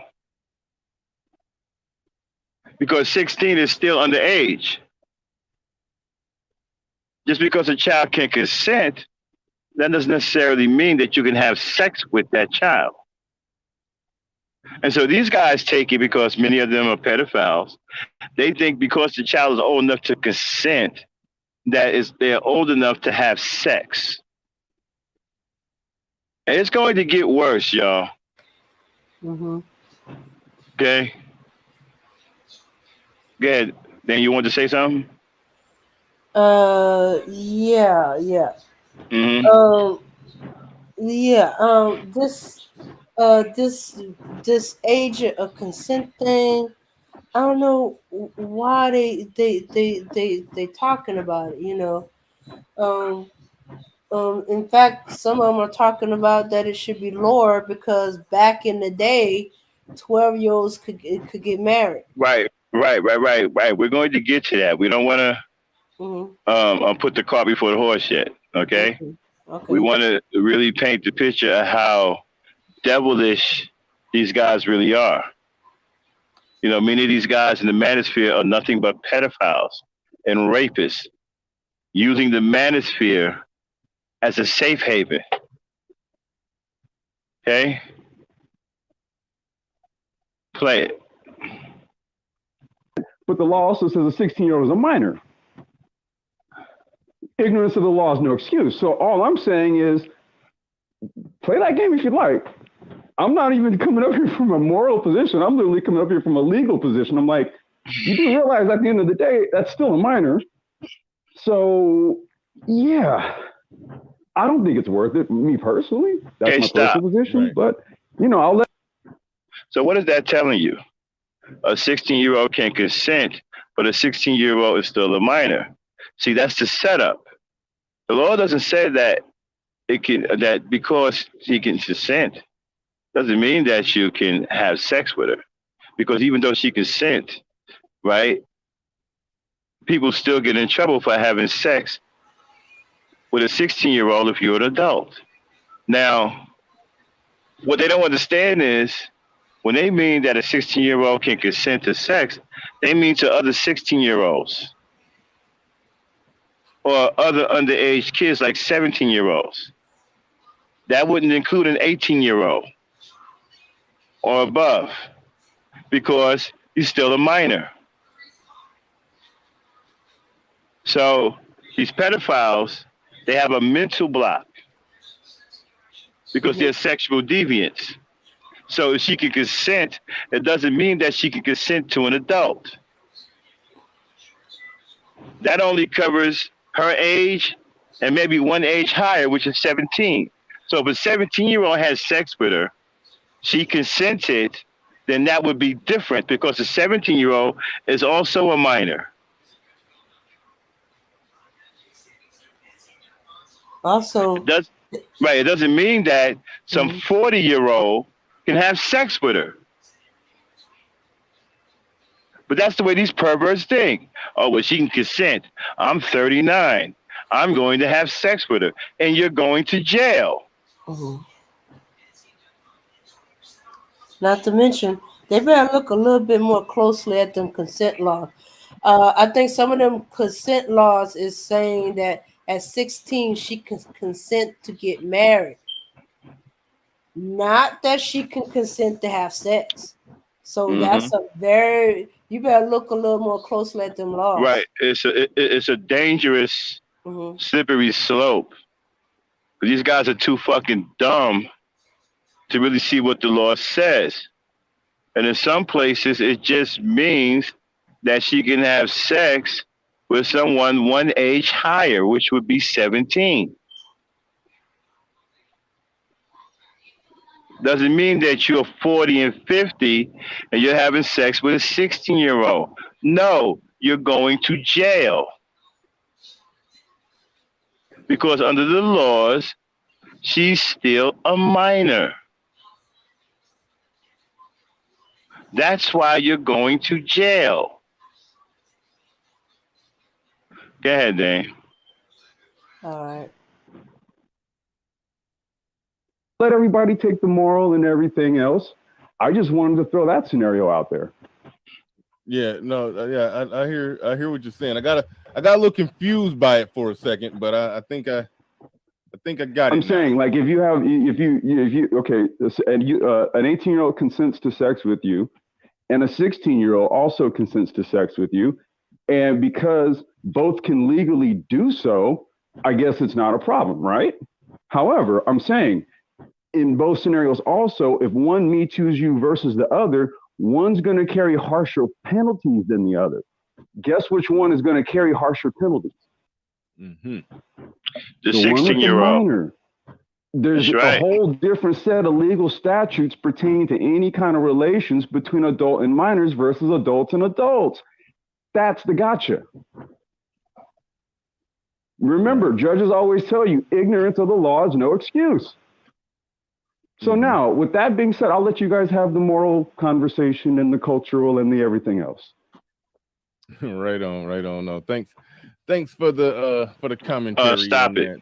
But yeah, I don't know how you can get any clearer than that. He said he was confused. Confused by what? There's nothing to be confused by. A 16-year-old is still a minor. They don't give a damn about no goddamn, consent. He's still a minor under the law. So if you take your rusty ass and try to have sex with this 16-year-old, you're going to get your ass in a whole heap of shit. Mm-hmm. Yeah. And I don't even know why they're talking about consensual sex between two adults. I guess they mean rape, right? So you can say that she didn't rape this person because the person gave you consent. Yes, okay, I'll go with that. Okay. Go ahead, Dane. Yeah. Yeah, I was gonna say that in his mind, he's even though the 16-year-old gave consent, he's equivalent it to rape between adults because right, she's not an adult. She, even though she can legally give consent, mentally, emotionally, she's not an adult. No, she's not. Give consent. So again, you cannot take your old ass over there talking about, hey, I'm here to, I's the one who's here to marry your natty. This ain't the color purple, motherfucker. Play it, Dane. Mm-hmm. Oh, they're kids. I didn't look at it from that Hold on one perspective. second, Dane. Oh, no. You see, the law has something for niggas who don't care. It's called football numbers. You see, I've seen hardened criminals, okay? When a tough guy, we had a couple of tough guys, in the military when I was doing my time as military police, right? We arrested a couple of hardcore niggas, sodomizing young girls and all that stuff, right? On base, right? Oh, they was tough. So they got hit with 90 fucking years in the brig. You know what I'm saying? You know what happens to tough when you get hit with 90 motherfucking years? You know what happens to don't care when you get hit with 90 motherfucking years? Let me tell you, you're going into the courtroom. Yeah, I'm tough. I don't give a fuck. I'm a rough ass nigga. You damn right I did it. I don't give a fuck.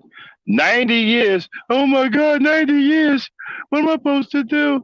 I want my mommy. 90 years. Oh my God. I think I'm going to faint.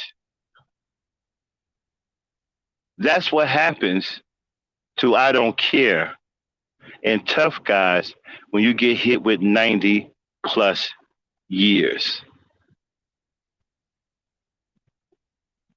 They don't play no fucking games about this rape shit.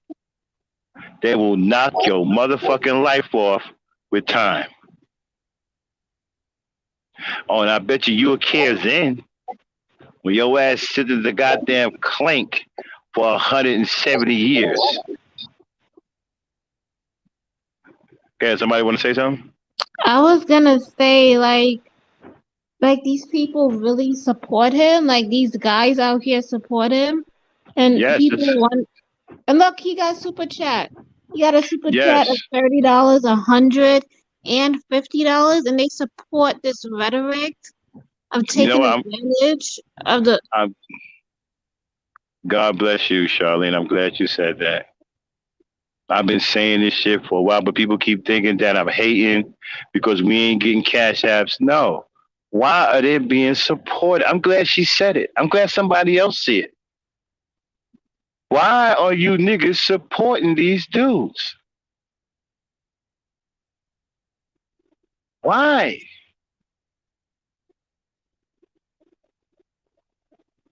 And it's about to get worse. I'm trying not to interfere, but it's so much shit to talk about. We're going to have to do a part 2. But it's going to get much worse. The panel hasn't filled up yet. And we're going to do it until the panel fills up, and then we're going to cut it at that point, and we'll probably come back and do a part 2 on next lady night, because this is really, really wild. And do they think like women are gonna want to date them after this? I Yes. wouldn't step near them with a 10-inch pole. Like I wouldn't want to be next to you. I wouldn't even want to be associated with you. I wouldn't want Right. nobody to know I even know you. Yeah. That's why me and Dane was confused. We was having a conversation why the woman was on the panel. Okay, but as we listened to it long enough, we realized, okay, she was countering. So we like, what the hell is a woman doing up there? Okay, play it, Dane. Thanks for the commentary on that. But yeah, no, I didn't look at it from that perspective. Like I said, I don't play in the fire. I don't go out playing in the woods with that. I'm just saying, go ahead if you want, but hey, ignorance of the law is no excuse. All right, Bernard, I'll get at you. All right, yeah. Peace, man. All right, Quayne Q in the building. You was pretty adamant about wanting to hop on when you saw this topic. So but hold on, let me get some super chats for us. Sonny's Hot Rods in the building. He says you're gonna have a whole lot of screaming and accusations being thrown around on this one. Bernard might end up on Patreon. No, I think I'll leave it up. I mean, I didn't say nothing that I think is well, we'll see.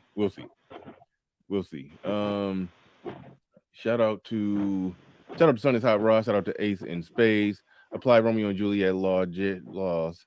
Jail for people who manipulate and lie and take advantage of them just for casual sex.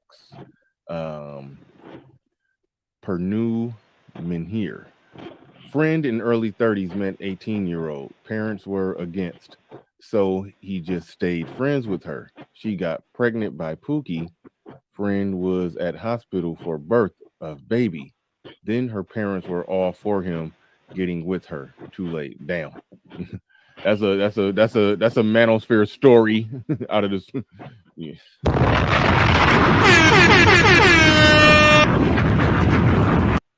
Thank you for the $20 super chat. Definitely appreciate that. Definitely appreciate it. All right. Sorry if I missed some super chats. I think I've been catching all of them. I do apologize if I've missed any. I do appreciate everybody. Okay, stop. Supporting the stream.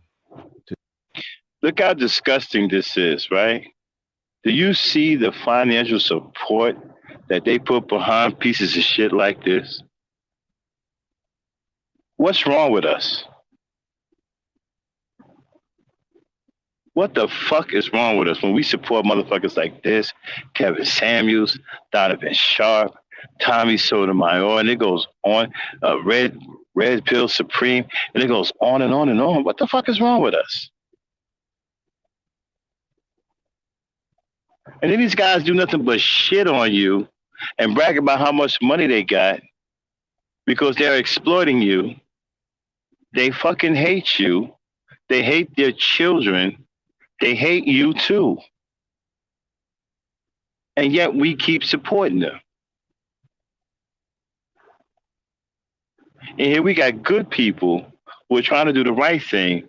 We can't get 20 people in the fucking chat. These motherfuckers got thousands.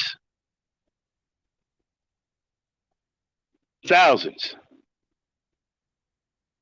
With super chats that are ringing up the screen like a fucking slot machine. And they're talking about basically raping little girls legally. We got serious problems as black people. Go ahead, play it, Dan.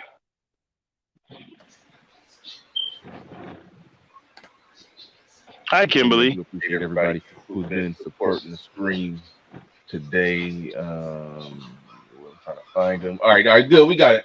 All right, Queen. Echo. Go ahead. You got it. You got the floor. You got the mic. Hey, Bernard. I just want to make sure you can hear me. I'm sorry. I'm on the road driving home. But you're on an airplane? No, I'm on the road. Are you pretending to be driving home from the gym? You no, doing that again today? Hi, Kimberly. No, I'm actually driving back from Louisiana. I take care of my grandmother. So. Then stop the screen real quick. But, all right. Shout out to Kimberly Parkinson. How you doing? Glad you can make it to the stream tonight. Make sure you hit that like button coming in. Everybody hit that like button coming in so we can get up out of this shadow ban. Those likes will help us fight against this shadow ban. Hit the like, please. Let's get them likes going so we can get out from under this shadow ban. You know, we got over 800 subscribers, and only maybe 5% of our subscribers get our notifications because of the shadow ban. They are really doing a number on us, but hitting that like will help us out a big deal. Okay? 95% of our subscribers don't even know that we're live right now because they never got a notification. Okay? Shadow ban is killing us, so help us out. Hit that like button. Go ahead, Dane.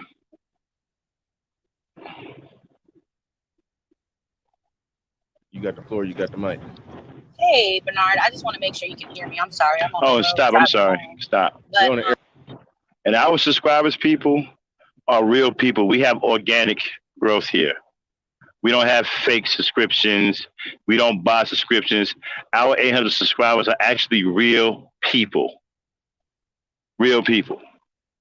Okay? They're not fake. They're not they're not bots. They're real people. They just don't get our notifications because we are under a shadow ban. Okay?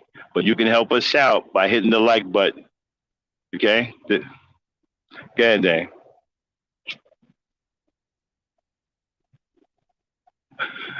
You got the floor. You got the mic. hey, Bernard, I just want to make sure you can hear me. I'm sorry. I'm on the road driving home. But, you on an airplane? No, I'm on the road. Are you pretending to be driving home from the gym? You doing that again today? No, I'm actually driving back from Louisiana. I take care of my grandmother, so. Oh. But all right. This okay. So when you brought up the point about what is the line in the sand there for? Like why is it? What's the difference between an 18-year-old on day not 18, but like a 16-year-old on day 363 versus a 16-year-old on day 364? I'm gonna take more or less a couple different points. So as we know, when it comes to development, there are certain milestones that you are going to hit. There are going to be certain growth spurts that you're going to hit. And just because you hit puberty doesn't necessarily mean that you are ready to do something. Especially when it comes to the context of humans. We know that you're not done fully developing until the age of 25. And the reason why I think that it's the age of 18 is because I know it's not common. Hold on, real quick. The brain. You are technically fully done developing, but certain aspects of your, I got to look it up, but I think it's more like certain aspects of your reasoning, your ability to think. I mean, but your brain is fully functional. I mean, you could be 18 years old and score a 30 on the ACT test. I mean, your brain is developed. Like, so I don't necessarily like that argument. I think when people do that, it can be a reach to try to make the number higher, but I don't know. That's just where I'm at on that. I mean, your brain is developed when you're over 18, but either way, you're building towards something. So go. So stop. So in other words, no, she's 16. Her brain is developed enough to consent to sex. That's really what he's saying. Mm-hmm. That's really what he's saying, y'all. Yeah. Okay, he's saying, I'm not buying it. She's 16. Her brain is developed enough to be raped. Mm-hmm. Yeah, and just because her brain is developed enough where she can do equations, mathematical problems, do ACT testing, and all that kind of stuff, it does not mean she's mature enough or have the understanding enough of what she's consenting to. Yes, your brain is not completely developed until about 24. That's why in your 20s you make really decisions that you regret later. And then as you start getting closer and closer to your mid-20s, you look back at the craziness you did. It's like, oh my goodness, I can't believe, you know, I did this, I did that, or you start maturing. You start thinking about, life in the broader sense, and with you. Mm-hmm. Well, okay. All right, let's continue on.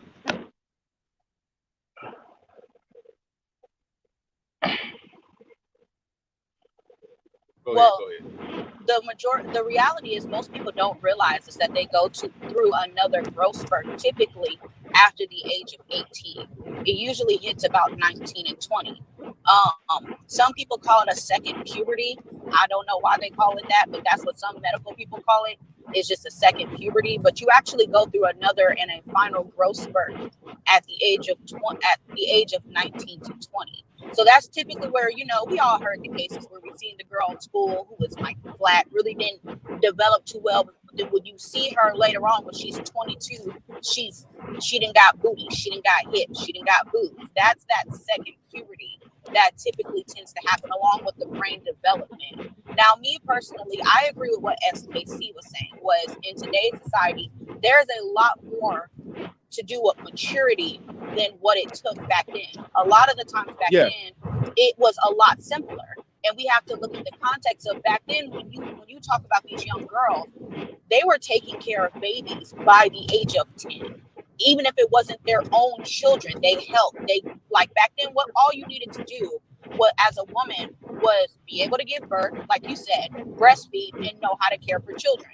These life skills were often taught from an early age, from being able to go out and gather food, hunt, and all this other stuff. Okay, stop.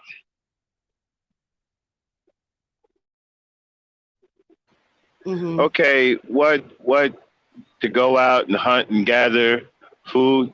What century are they talking about? What are they talking about? The 1700s? I mean, really, what the fuck are we talking about? What kind of argument is that? Well, back in 1750, they were taught to go out and hunt and gather food. What does that got to do with it? We don't live in the 1700s. Mm-hmm. And maybe back in, 900 AD, it was okay for a 12-year-old to get married. But we don't live in 900 AD anymore. This is 2021. I'm not even sure what the fuck the argument's about. I'm not even sure what the fuck are they talking about. See, I'm gonna tell y'all something, right?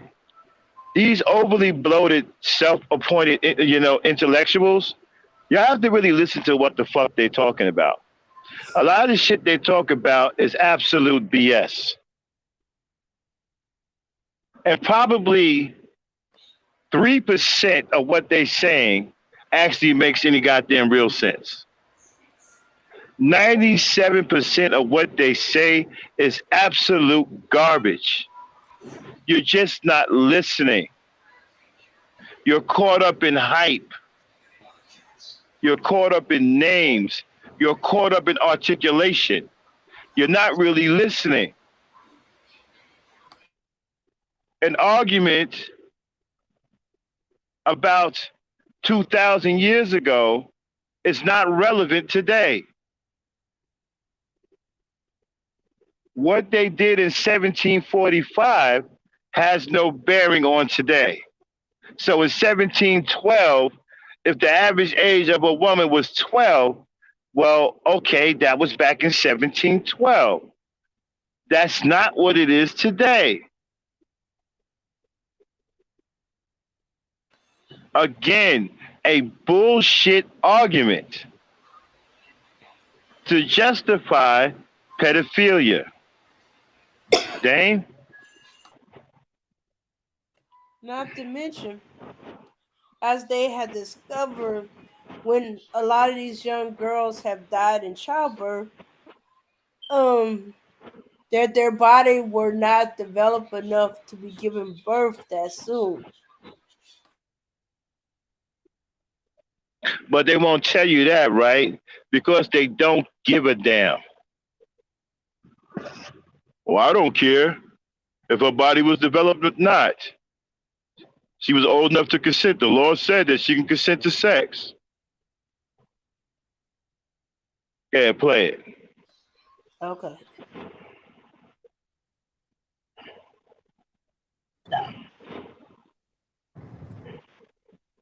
But in Oh, you today's kind of society, you faded it out. is Back up. more complicated raising a child in today's society. Back up.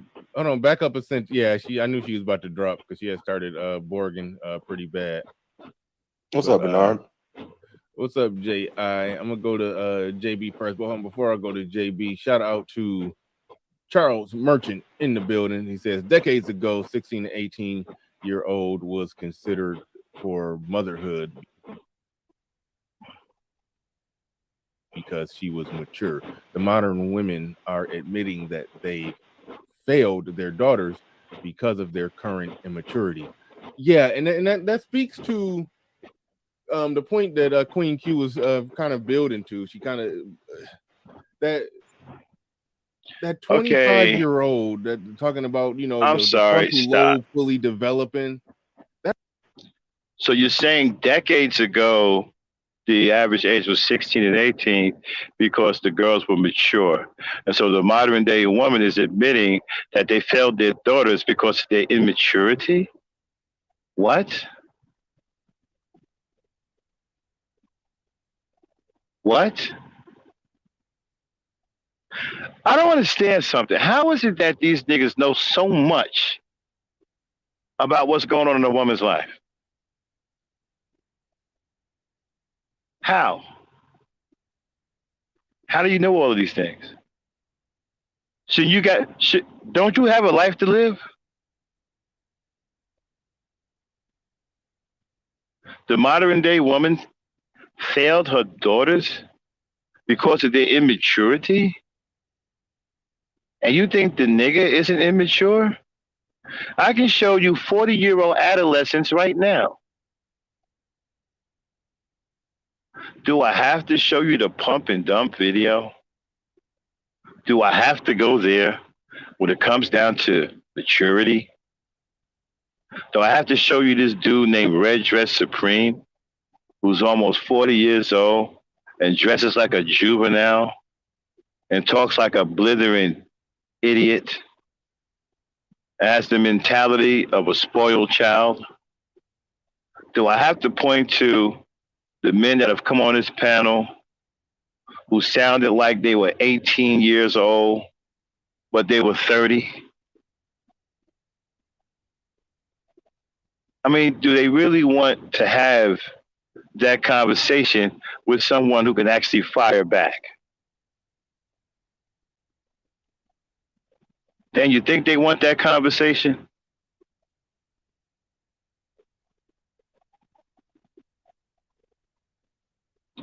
Okay, I think Dame done. Dame, are you All there? right. Yeah, I'm here. I'm here. You think they want that conversation? No, no. Okay. No. Yeah. But they talking. Wait a minute. They try to say that that black. I mean that women uh failed their daughters by letting them marry that young. Excuse me. You gotta understand. Back in them days, that that was men's rule. Fathers decide. Mothers didn't give consent to their daughters getting married. They could not. They didn't have the rights. It was the rights of the father. So if you want to blame an adult back then for not caring about their children, you gotta blame the fathers. Exactly. Go ahead and get yourself together, Lady Day. Exactly. I co-sign it. You can even look at movies like The Color Purple, right? You had old ass, grown ass men going to houses, talking to the father about marrying their daughters. Those who watched The Color Purple, did you not see Danny Glover take his rusty ass over to this old ass black dude, right? With Barney Fife glasses and say, I'm the one to marry your natty. And he said, well, I can give you silly. She's old, but she can sew and she can tend the chili. But natty, you flat out can't have. Not now, not never. Isn't that what he said? So, and this went on back in those days, right? So Dane would be right. It was the father who gave the consent for the daughters to be married back then. Again, these idiots don't know what they're talking about. This is why we call them pseudo intellectuals. You have to listen to what people say. They say a lot of shit that sound good, but 97% of the shit they're talking is absolute garbage. And talking about the modern day woman failed their daughters. The modern day woman is not failing their daughters. The modern day woman is doing everything they can to make sure that their daughters don't end up in relationships with perverts like the ones you will see on these panels and the one that's talking. That's what the modern day woman is doing. Try to keep her daughters away from you fucking perverts and pedophiles. Play it, Dan. That don't got nothing to do with motherhood. That means that's going to help Okay, you in your stop. I'm ability sorry. to read. I know I'm driving you crazy, but what does he know about motherhood? Is he a mother? Hey, Charlene, are you there? I'm Charlene here. still there? Yeah, I'm here. Brooklyn. I have a question for you. What does Mr. Bernard Riley know about motherhood? Nothing. He doesn't know anything because he wouldn't be saying the dumb shit he's saying right now. Oh, okay. I was wondering. Hey, Dame.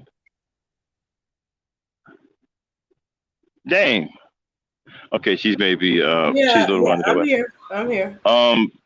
What does Mr. Bernard Riley know about motherhood? Probably the only thing he observed from his wife or his mama. Or Wow. He's only seen it from the outside. It's impossible for a man to know anything about motherhood because men aren't mothers. We're not mothers. So to speak about motherhood is ridiculous. We're not mothers. It goes to show you how feeble-minded the men are who's listening to this dude. Nobody is even challenging him. Hey, Bernard, you're not a woman. You've never been pregnant. You've never had a child. So you don't know anything about motherhood. Goes to show you how feeble-minded these niggas are who's giving him super chats. To actually believe that he knows something about motherhood. And he's a man. If you can say that a woman can't raise a boy into a man, then you can't be a man talking about motherhood. You're not a mother. That makes no sense. Play it. Reason in this fast-paced, modern, westernized, civilized, industrialized society. That's what that 25-year-old fully developed frontal lobe matters for. When it comes to being a mother, yeah, the act of bouncing a baby on your knee, I mean, bouncing and rocking a baby and breastfeeding it, and basically, like I was saying, and like she was alluding to, all you had to do is be able to nurse a baby, breastfeed a baby, rock it, and pick some berries. Congratulations, you're a woman. Like that was pretty much the bar back then. So when you're talking about that frontal lobe fully developing, I mean, in a in a properly constructed society, that matters for men. That's why men typically married older. Women could marry younger because that man who was older with the frontal lobe fully developed and knew how to, provide, put food on the table and provide, and had a decent amount of resources that can keep a woman and a child alive. Yeah, that was for him. That was never for women. So you run into a place where you start making a weird argument when you start saying that, well, a woman needs to be developed like that. Yeah, women only need to be brain fully developed, 25 and all of that. All right. If they out trying to get their masters and live and compete in this and compete. You listen to a man tell women about themselves, telling women when they develop, when they should develop and stuff like that, right? This is a man, y'all. A male. Okay? Let's not throw that man word around loosely. This is a male, okay, talking about a woman and what a woman should do and when she's developed and what makes her a mother and when motherhood is and all this other stuff. Seriously. Yeah, and then he is downplaying what is involved, what mothers actually do, and that she don't have to be very intelligent to do it. She's her brain, she just need enough brains to rock the baby, feed the baby, and gather some berries, or I guess feed the child and stuff like that. There is more involved in that, and if that's all you, these guys, I'm so disgusted with them. Yeah, that's the equivalent of them saying, uh, women who take care of kids don't do any work. That they're not working. Okay. They understand Okay. how hard it is to raise children. Okay. Hello. Uh-huh. Women aren't supposed to be working. Men are the ones who are supposed to be working. That's what men do. Women are supposed to be nesting in the environment because their big, strong man is supposed to be out there tilling the goddamn ground and providing for her and the children. Mm-hmm. Yeah, but what he's downplaying, he's trying to say that women taking care of children is not hard work. Oh, it isn't. It isn't? Really? Really? How would they know? They don't raise any children. Exactly. They don't take care of their children. So how would you guys know? You have the highest absentee father rate in the whole world. So what the hell would you know about taking care of kids? Mm-hmm. All they know is that it's very expensive, and they don't want to spend their money on their to take care I mean, of seriously, that's like a dog telling a cat how to be a cat. Say, hey man, you ain't no cat, man. A cat does this and a cat does that. The cat be like, meow, you're a dog. The fuck are you talking about? Seriously, meow, you a dog. What are you talking about, Fido? You're not a cat. Mm-hmm. This nigga is a part of a group of men who have the highest absentee father rate in the whole world. And I'm not bullshit. You can Google it. Put in absentee fathers rate for the entire world and you'll see black men at the top. So what the fuck do you know about raising children?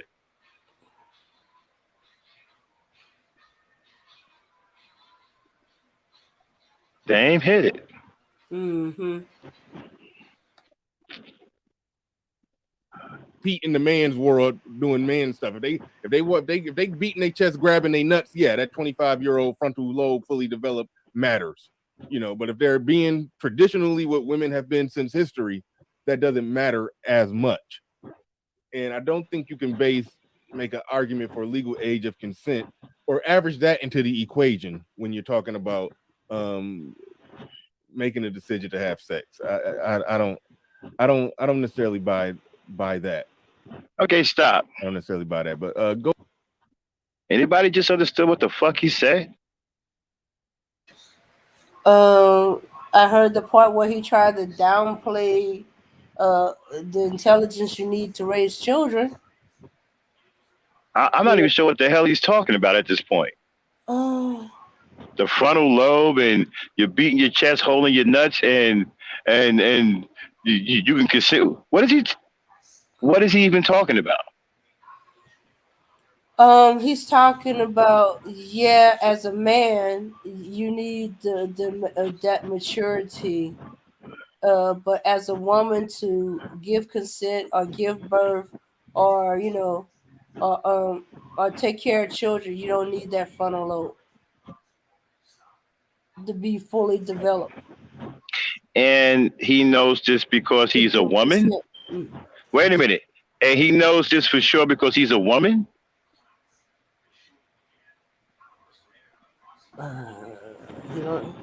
No, he's not a woman.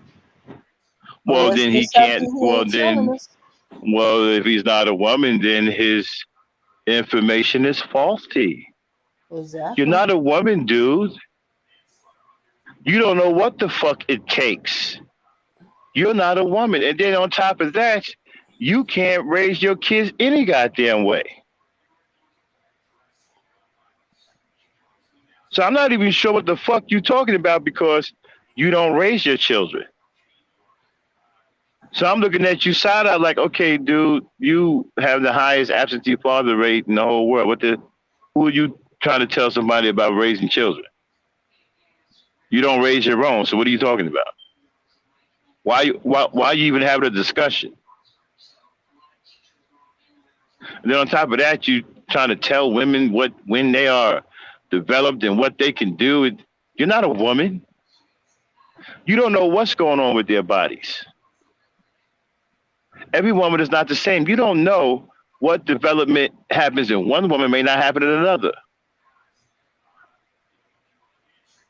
The development in one woman's body may be severely more advanced than another woman. You don't know that. They're all different.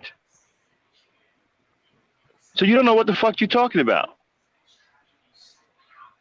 You're not a woman, although you pretend to be one. And most of your wives left all of you because they found you wearing their pantyhose and playing with their tampons and wearing their stiletto heels and shit. That's why many of you are divorced right now, because their wives found out that they were dealing with cross-dressers and homos. Go ahead, I'll play it there.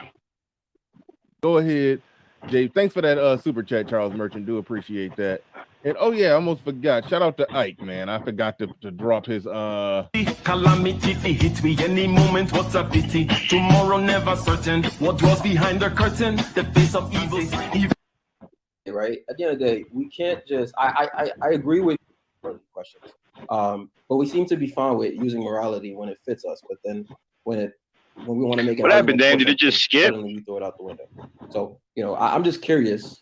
What's the What happened? Did it just skip? Sorry, I skipped it. I didn't want to show that commercial. His commercial on there. My bad. Okay, let me go straighten that out.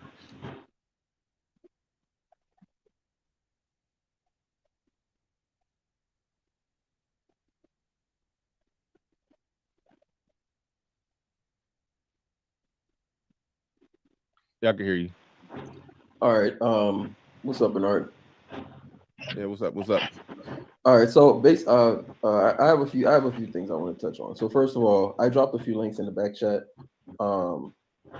basically, I just wanted to point out that I did a little research on the Nigerian age of consent thing because I was actually curious because I hear a lot of people say the 11-year-old thing, and it turns out that it's actually 18 years old in Nigeria. And so why hold on, wait, so you got I gotta know, why does it say 11? Not that I was doing intense research on Nigeria, I was just typing in random stuff about age of consent, doing a little research for the show, and that just popped up, and I said, what the hell? But so it appears again, I'm not Nigerian, so maybe somebody like I could speak on this, but just on my research, it appears that it's just misinformation that a lot of people have, because the actual Child's Rights Act of Nigeria basically states if you cannot basically say like you didn't know this person was 18 or something like that. I'm not reading the exact, but I dropped the link. So I dropped a few links in the back chat, and you could actually go look at them.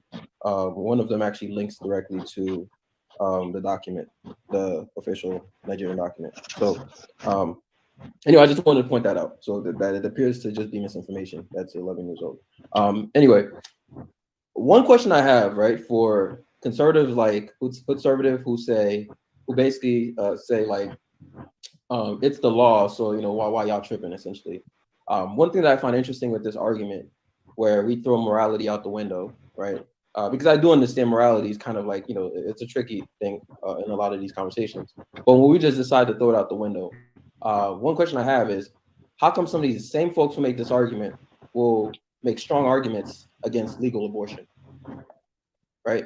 They'll make strong arguments against legal abortion, or for that matter, like any other, a lot of their other points are typically based on morality. Even when we're talking about Black women, having kids left and right, and not marrying the kids' fathers, and like a lot of stuff is just really morality questions. But we seem to be fine with using morality when it fits us, but then when we want to make an argument for something, suddenly we throw it out the window. So I'm just curious, what's the condition where we switch morality off, and then what's the condition where we turn it back on? No, this dusty Negro did not just say that. I understand what you're saying, and I think everybody. What kind of, that argument does not even make sense. What he's saying, you're trying to consent and have sex with a minor, and that minor could possibly get pregnant. You don't know what you're doing. Is this for your fetish? You're not even doing this for the betterment of the other person. You really don't care. Oh, and I forgot, right? That they was talking about Nigeria. They thought the age consent was 11. That's ridiculous. I forgot all about that. And turned out the age of consent is actually 18. 18. They thought it was 11. And even if the girl is 18, why are you running after an 18-year-old? What is wrong with you that you can't date somebody in your age group, within your age frame? Shoot, why are you interested in going after 11-year-old? That's a child. Yeah, he thought it was 11. I don't know. Like, what is wrong with these men? Like, they don't see like really good relationships within their age group. Like, what do they want? They want. I feel like they want to dictate. They are psychotic. They are perverts. They are sexual deviants. There's something wrong with them. They should be in a nut house, but the nut houses are overcrowded. These men have serious mental problems. That's why they're all divorced. Exactly. Why can't they just go to prostitutes for sex? It makes it much easier, and they know what they're paying for. Because the prostitutes are too old. They want 16-year-old and 12-year-old prostitutes. Let me tell you something. But 11, a 12-year-old, a 16 or 18-year-old is not even sexually experienced. They don't care. They don't care. They're not trying to please the girl. They trying to get the girl to please them. They're gonna teach her how to please them, and that's it. And then some of these pedophiles, I was studying something about, right, about the psychology of a pedophile. some of them aren't even really. Some of them they're sick, right? But not the way you think, right? Some of them actually never really developed mentally, and so some of them actually are retarded. Believe it or not, seriously, some of them actually what they're keeping from people. Some of these pedophiles are actually retarded. Their mind is in a childlike state. Okay, and so some of them never mentally grew up. Some of them are still mentally 9-year olds or 12-year olds or 14-year olds. So you would think a person that age is naturally attracted to a person that age. Mm-hmm. And I think this is why they don't say stuff like this, because it would sound like you're condoning pedophilia. Mm-hmm. If somebody come out and tell me, well, no, yes, I understand he raped that 14-year-old girl, but mentally he's 14-year-old too. So he doesn't think anything's wrong with it. So you can't make that argument. That's why they pretty much keep that stuff on that. But some of these pedophiles are actually fucking retarded. They're fucking retarded. And their mental never really, developed past a certain age. So if you have a grown-ass man who's mentally 16, a 16-year-old would be naturally attracted to another 16-year-old. So in his mind, he's doing nothing wrong. But he doesn't know that there's something wrong with his mind to begin with. Mm-hmm. That's why a lot of these guys shouldn't be out on the street. Go ahead. Everybody ends up in a spot where if they're okay with something, then they're just going to say, hey, it's the law, the law is the law is the law. It is what it is. And I'm good with the law. Like I said, where I'm personally at with it is 18. But I'm good with the law being at 16. So I understand why somebody would say, no, it's the law. First of all, stop. There's things about the son. I'm not good with the law being at 18. Why are they talking about teenage sex, underage sex? Why are you even having that conversation? I'm not even good at the law being at 18. I think the law should be past 21. The 24-year-old. Or 24. I don't want my teenage children, if I had them, having sex, period. Teenagers shouldn't be having sex, period. They need to be going to school and developing and getting their lives together. They got plenty of time for sex when they become adults.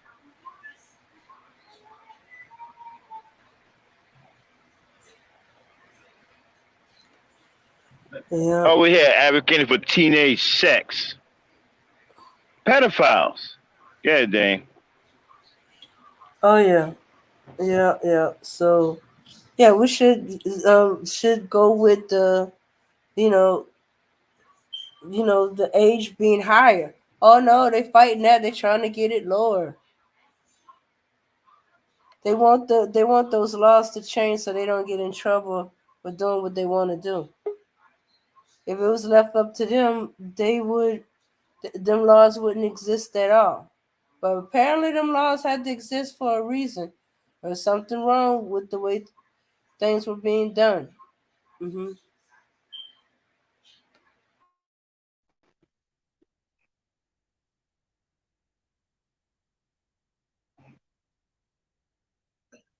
If you don't like the law, then you're not going to say it's the law, even though I'm sure you understand that this is what we got to live by, but we can talk about why this law is wrong or why this law is unjust. So the people who think that 16 is too low, they can make their case why. The people that think that abortion should be illegal in the whole country, they can make their case why. So I don't know if you can exactly make that argument to them. That I don't think they're saying it's the law, accept it. Or maybe they are, or maybe I don't know. Maybe you got. I mean, that's for the record. That's pretty much what when Conservative joined the chat. I'm just pointing out Conservative, not to pick on him, but that's literally the exact point that he made. Is that it is the law. So why are we upset with men for essentially abiding to that law? That's okay. That argument doesn't work because laws are always subject to change. So exactly that argument does not work. If it was it's all kind of horrible stuff that was legal, and nobody was going to say, "Hey, it's the law. Deal with it. It is what it is."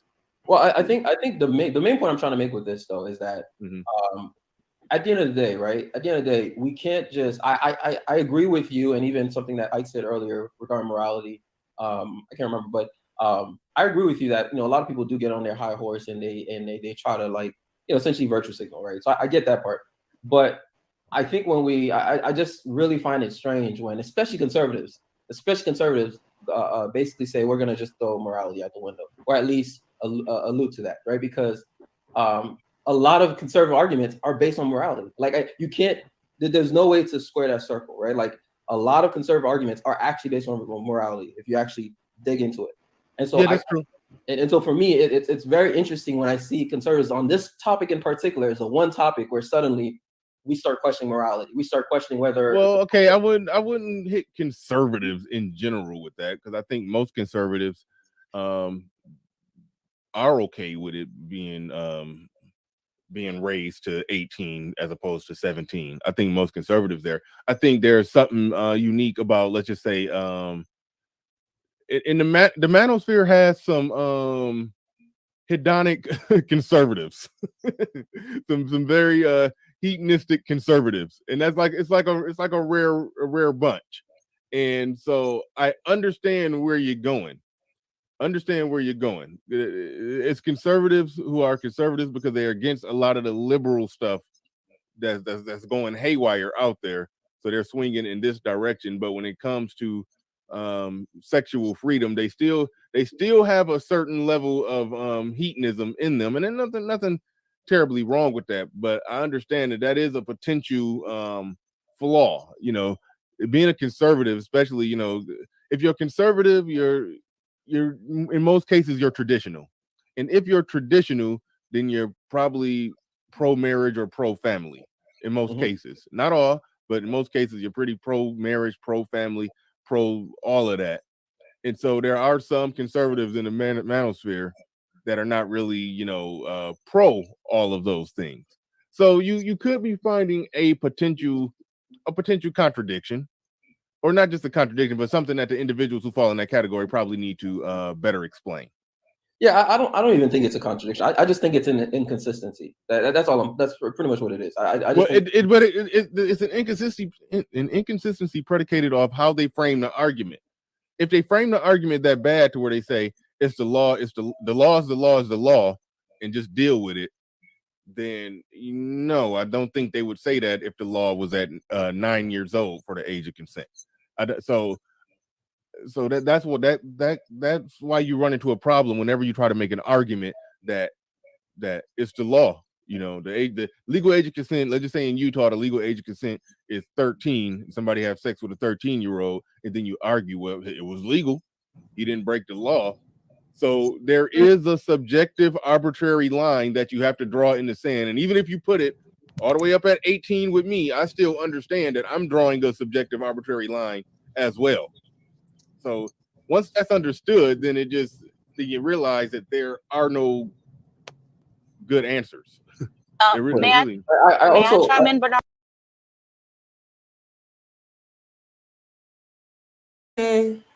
I'm not certain how conservative got into this, but I'm thinking either the conservatives not okay with this age of consent thing, or they they either might want it to go up higher because they're thinking about their daughters. They want to be able to to have a say in it, and so they will probably lean towards the 18-year-old or older. Or it's just an obvious split that the Manosphere does not agree on everything, and this is one of them. What do you think, Charlene? I think that I don't agree with them. I think they're trying to make something right that they know is not right. And they trying to justify the law and doing their download disgusting things. And they want to and they trying to like equate it to morality when obviously they don't have any. No. Yeah. Because if those laws didn't exist, they'd been married willy nilly. Exactly. Yeah, and the moral law. If they're gonna go back in them days, they had to go talk to the girl's father to get consent to marry. But as I said, some of them laws is not about consent to have sex. It's about consent to marry. Yeah, so they thinking them consent laws, all of them, in every state, them consent laws are saying consent to have sex. No, it's about consent to marry. Okay, let's go back in there. So, Quincy, real quick, I wanted to add one more point, Bernard. I'm curious what your thoughts are on this. Okay. I think for me, the other thing that does make me feel a bit bothered by it is the fact that, so, at 27 years old, right? I'm 27, right? And I'm thinking about just the idea for me of, dealing with a 16-year-old personally, right? I'm not projecting out on other people, but personally that disgusts me. And part of it for me is that, and again, I'm curious what you think about this. Part of it for me is that when I look at a 16-year-old, right, and I look at, where I'm at in my life, and I'm looking at this 16-year-old, first of all, there's really nothing I can relate to a 16-year-old with. But on top of that, I'm pretty certain that I could spit I could spit some real some pretty easy game to probably most 16-year-old girls and get what I want from them, right? And to me, just that idea that it's not to me it almost doesn't feel real. Do you get where I'm going with that? I feel. Well, go ahead. I understand what you're saying, but I don't necessarily see how that's a dire problem that means that you should be punished by law. No, I'm not saying correct. Okay. Correct. I'm not saying you should be. I guess what I'm saying, again, I'm terrible at articulating point right now. Well, no, I understand what you're saying. You're basically saying you have such an experience, money, and power advantage over her to where you pretty much know you could walk up to her and then just say anything and just have her gone. It's almost like just walking up, shooting a fish in the barrel. It's like but I understand you saying that, but I don't think that's reality on the ground for most men. I think most men will have just this is just my thoughts on that. This is just my thoughts on that. I think if a 27-year-old would however hard it is for him to have sex with a 26-year-old, he pull up on a 16-year-old. If he's having if he can easily talk a 26-year-old into sex, I think he talks a 16-year-old into sex at pretty much the same rate. That's just my thoughts. I could be wrong. I've never tested that damn experiment, and I never will. But I don't think it's that much of a difference. There's a lot of 27-year-olds who have a hard time talking 26-year-olds into sex. I don't think talking a 16-year-old into sex come off any weirder. If you're weird and awkward to a 26-year-old, you're weird and awkward to a 16-year-old. So I don't really think that matters as much as people say. But again, there is a power imbalance, and power imbalances, like Ike said in the super chat, y'all can still click on it and read it. That's been more or less the lay of the land. That's how it is. Men have always had a power imbalance, and that power imbalance historically wasn't abused. If you're using that power imbalance to drive your Cadillac in circles, like I said earlier, they drive your Cadillac in circles around the middle school or the high schools or whatever, then you're abusing that power imbalance. But that power imbalance used to be, this grown man who, had a job and a place to stay. Yes, he took care of that young girl who was dumb and 16 and so that's how it has always been. Not that you based on your explanation, I think it's probably just an assumption on my part that is the case. It just, to me, it just feels too easy, to be honest with you, and just the fact that it feels too easy. Well, okay, you've never tested that theory. You don't know if it's any easier. Okay. You don't know if it's Fair any enough. easier. I know you wanted to jump back in, Queen Q. I do want to go to JIF and say anything. Jay Daniels in the building says 30 plus different forms of birth control. Another bad faith argument from someone who has been brainwashed by a feminist. I know what you're talking about when you say the argument that they have 30 plus different forms of birth control. I don't know how that's related to this particular conversation, but thank you for the super chat. I definitely appreciate that. Go ahead, JI. You got the floor. You got the mic. Hey, what's up? Can you hear me okay? Yeah, you good. You good. Okay. Oh, that's super. He was talking about the guy above me when he made the abortion argument. But the whole thing about this, you pretty much hit the main points. It's all arbitrary and subjective. Me personally, I think that the number should just be 16, just all across the board. She can drive, she can make a decision about what she wants to do. And even that number is again arbitrary. But if there was some cataclysmic event and the only people left was like a 35-year-old man and a 14-year-old woman, and they had to repopulate the earth, nobody would call them whatever. It's all just ridiculous based on the society. And to me, it's another way to. Did you want to say something about that, Bernard? No, I agree with you. I agree with you. You put a 30-year-old. Listen, what was that movie? Please don't get clipped, Bernard. Don't get clipped. No. I was thinking about y'all know the Black Lagoon or something like that. But anyway, no, but it was some kids stranded on an island, and when she hit her first period, and shortly after that, those kids, there's a boy and a girl on a deserted island. Eventually, sometime after her period, they start looking at they they figured it out, and so it yes, on a strip away culture, society, civilization, and the whole works, then yes, we would default back to she's a woman if she bleeds. If she's bled, she's a woman. We would divert back to that if you strip away all culture, society. Blue Lagoon, thank you in the chat. I said Black Lagoon, but yeah, so that I'm yeah, with you on that, but I do say that we can't just go based off nature. Human beings no longer live in a natural world.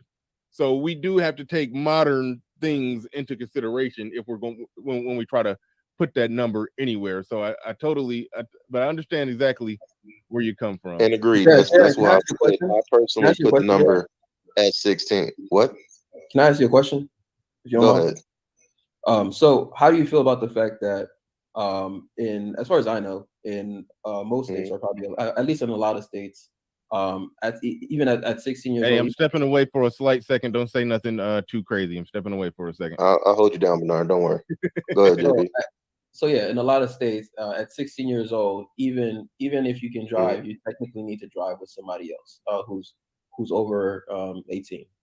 I don't know if this is in most states, but I know in a lot of states it's like that, right? And I think, how do I feel about that? I've never heard about that. Once you have a driver's I think license, the reason they do that, though, is because they have some. They have. I remember last time I read about this. There's like some data.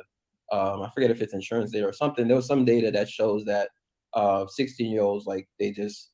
I forget the exact data, so I don't want to speak out of my ass with this one. But I've never heard that. I've only heard of the 15. You're talking about. Hold on. You're talking about being a 15-year-old having a permit. Once you have a permit, you have to have somebody who's 18 and licensed in the car for you to be able to drive it along. But I've never heard of 16 and you just having a license and needing somebody. No, once you're 16 and you're licensed, not a permit, but licensed, you're good to go. But what you're talking about sounds like the 15-year-old permit thing. But the reason I just say 16 because I'm saying in a lot of states. Well, maybe again, I don't.